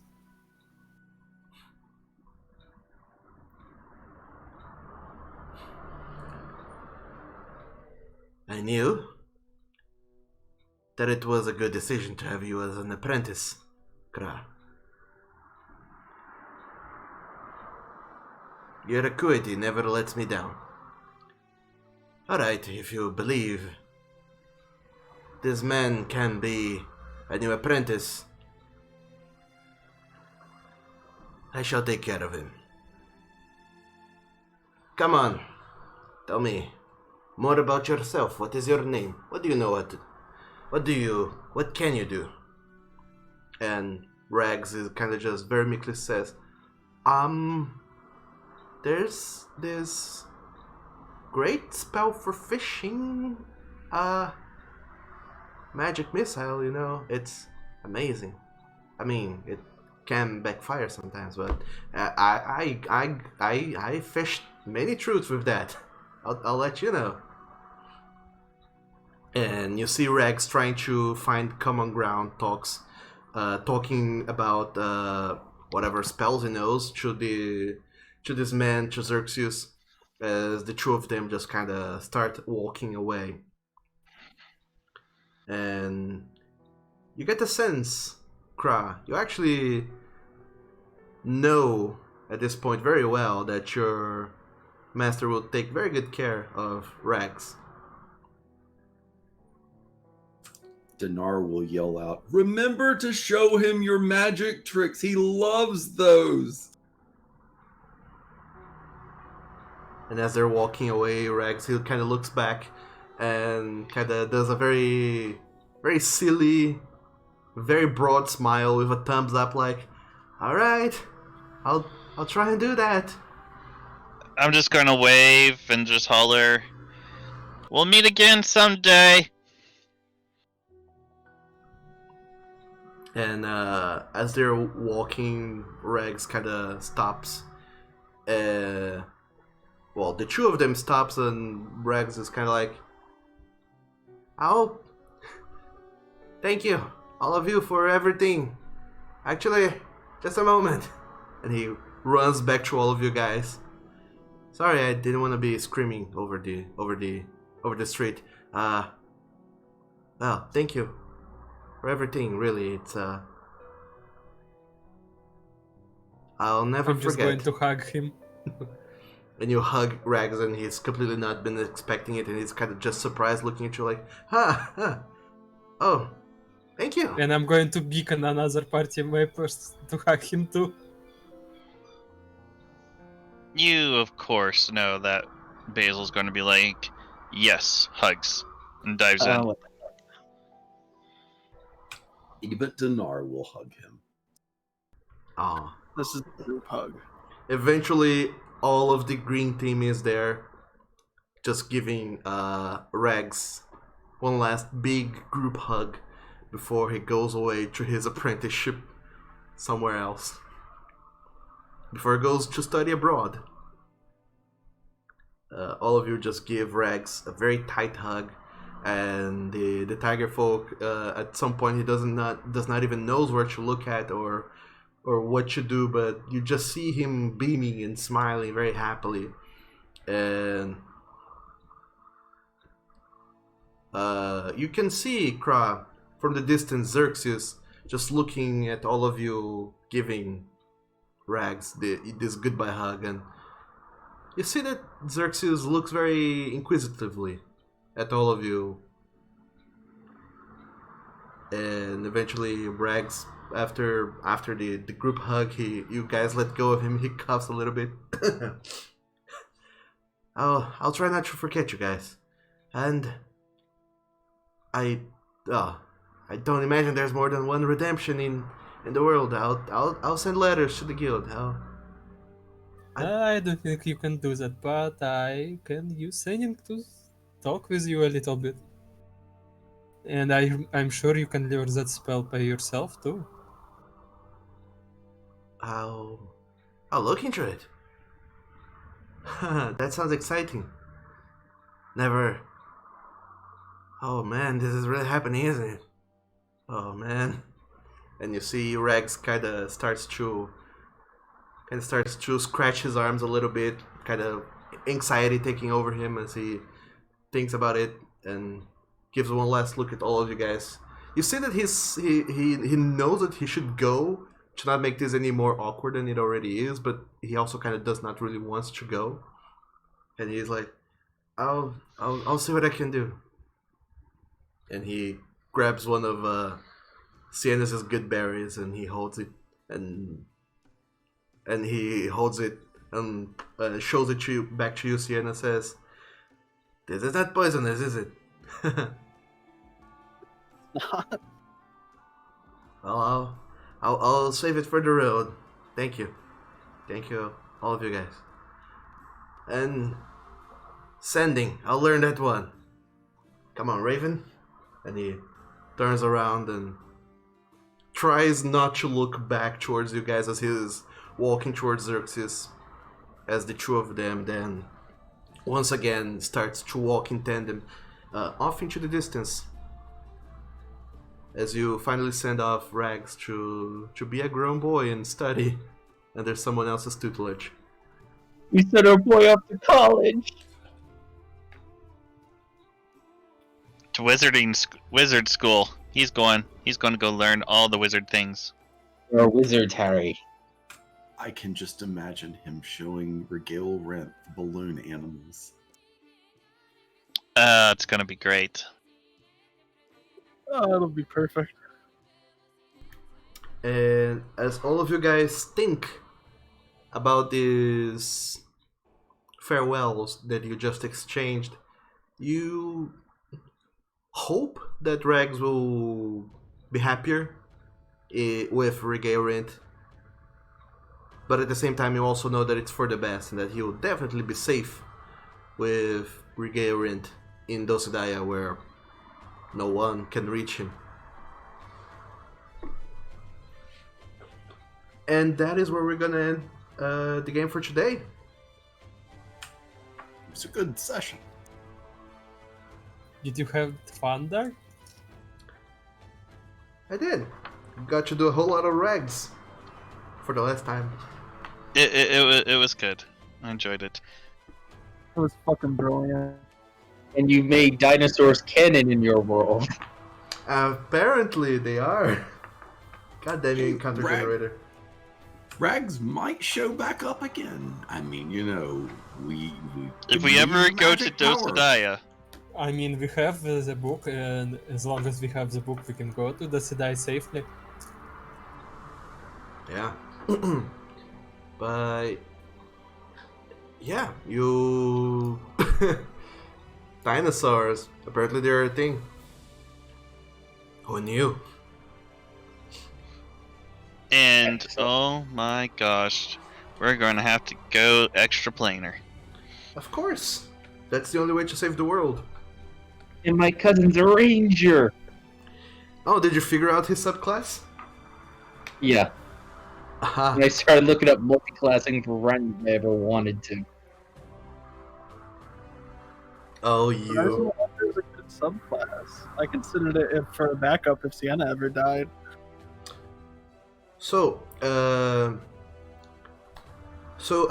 thank you guys so very much for watching the game. The people at Twitch. For the first time ever, we finished the stream on time. So, who knows? Something weird is happening. Must be an omen. But in any You case, jinxed it, Doug. I jinx it. Everything's gonna go downhill from now on, or not. I don't know. We just started going back uphill. Yeah, maybe the travel downhill was precisely the Rags is no longer around. Also, I have to say, we probably might have had an encounter with giant wasps that we had to fight, but then we had someone talk them down. I mean, that's what spells are for. That's what druids are for as well. I keep that spell prepared because I know it'll come in handy eventually. It did. I mean, of course, you guys would completely have destroyed those giant wasps, but still, it was nice. But yeah, as I was saying, thank you guys so very much for watching Conquerors of Nolyn. Hopefully you enjoyed today's game. Despite not having combat, there was a whole lot of conversation. And we will keep on having these games with lots of conversation and sometimes also combat. Every Saturday at afternoons and every Tuesdays at afternoons and evenings as well. So do come back to watch more D&D if you'd like. And if you're not super into catching things live for whatever reason, maybe you can't, maybe you are working, maybe you're sleeping, I don't know, you can always watch back the replays over at YouTube, at my YouTube channel that I posted the link to in the chat, or you can go to the wiki and read up on things that happen. Sometimes the information is up to date over there, who knows, and things like character stats and other such things that you don't get to see fully well in the stream, you can check out over there. Maybe discover what the hell items are these that the team got up today. And other than that, I'll be seeing you guys next time. Hope everyone has an amazing weekend doing whatever it is that you do on weekends, and we'll be seeing you guys next time. Goodbye, Twitch. Bye bye.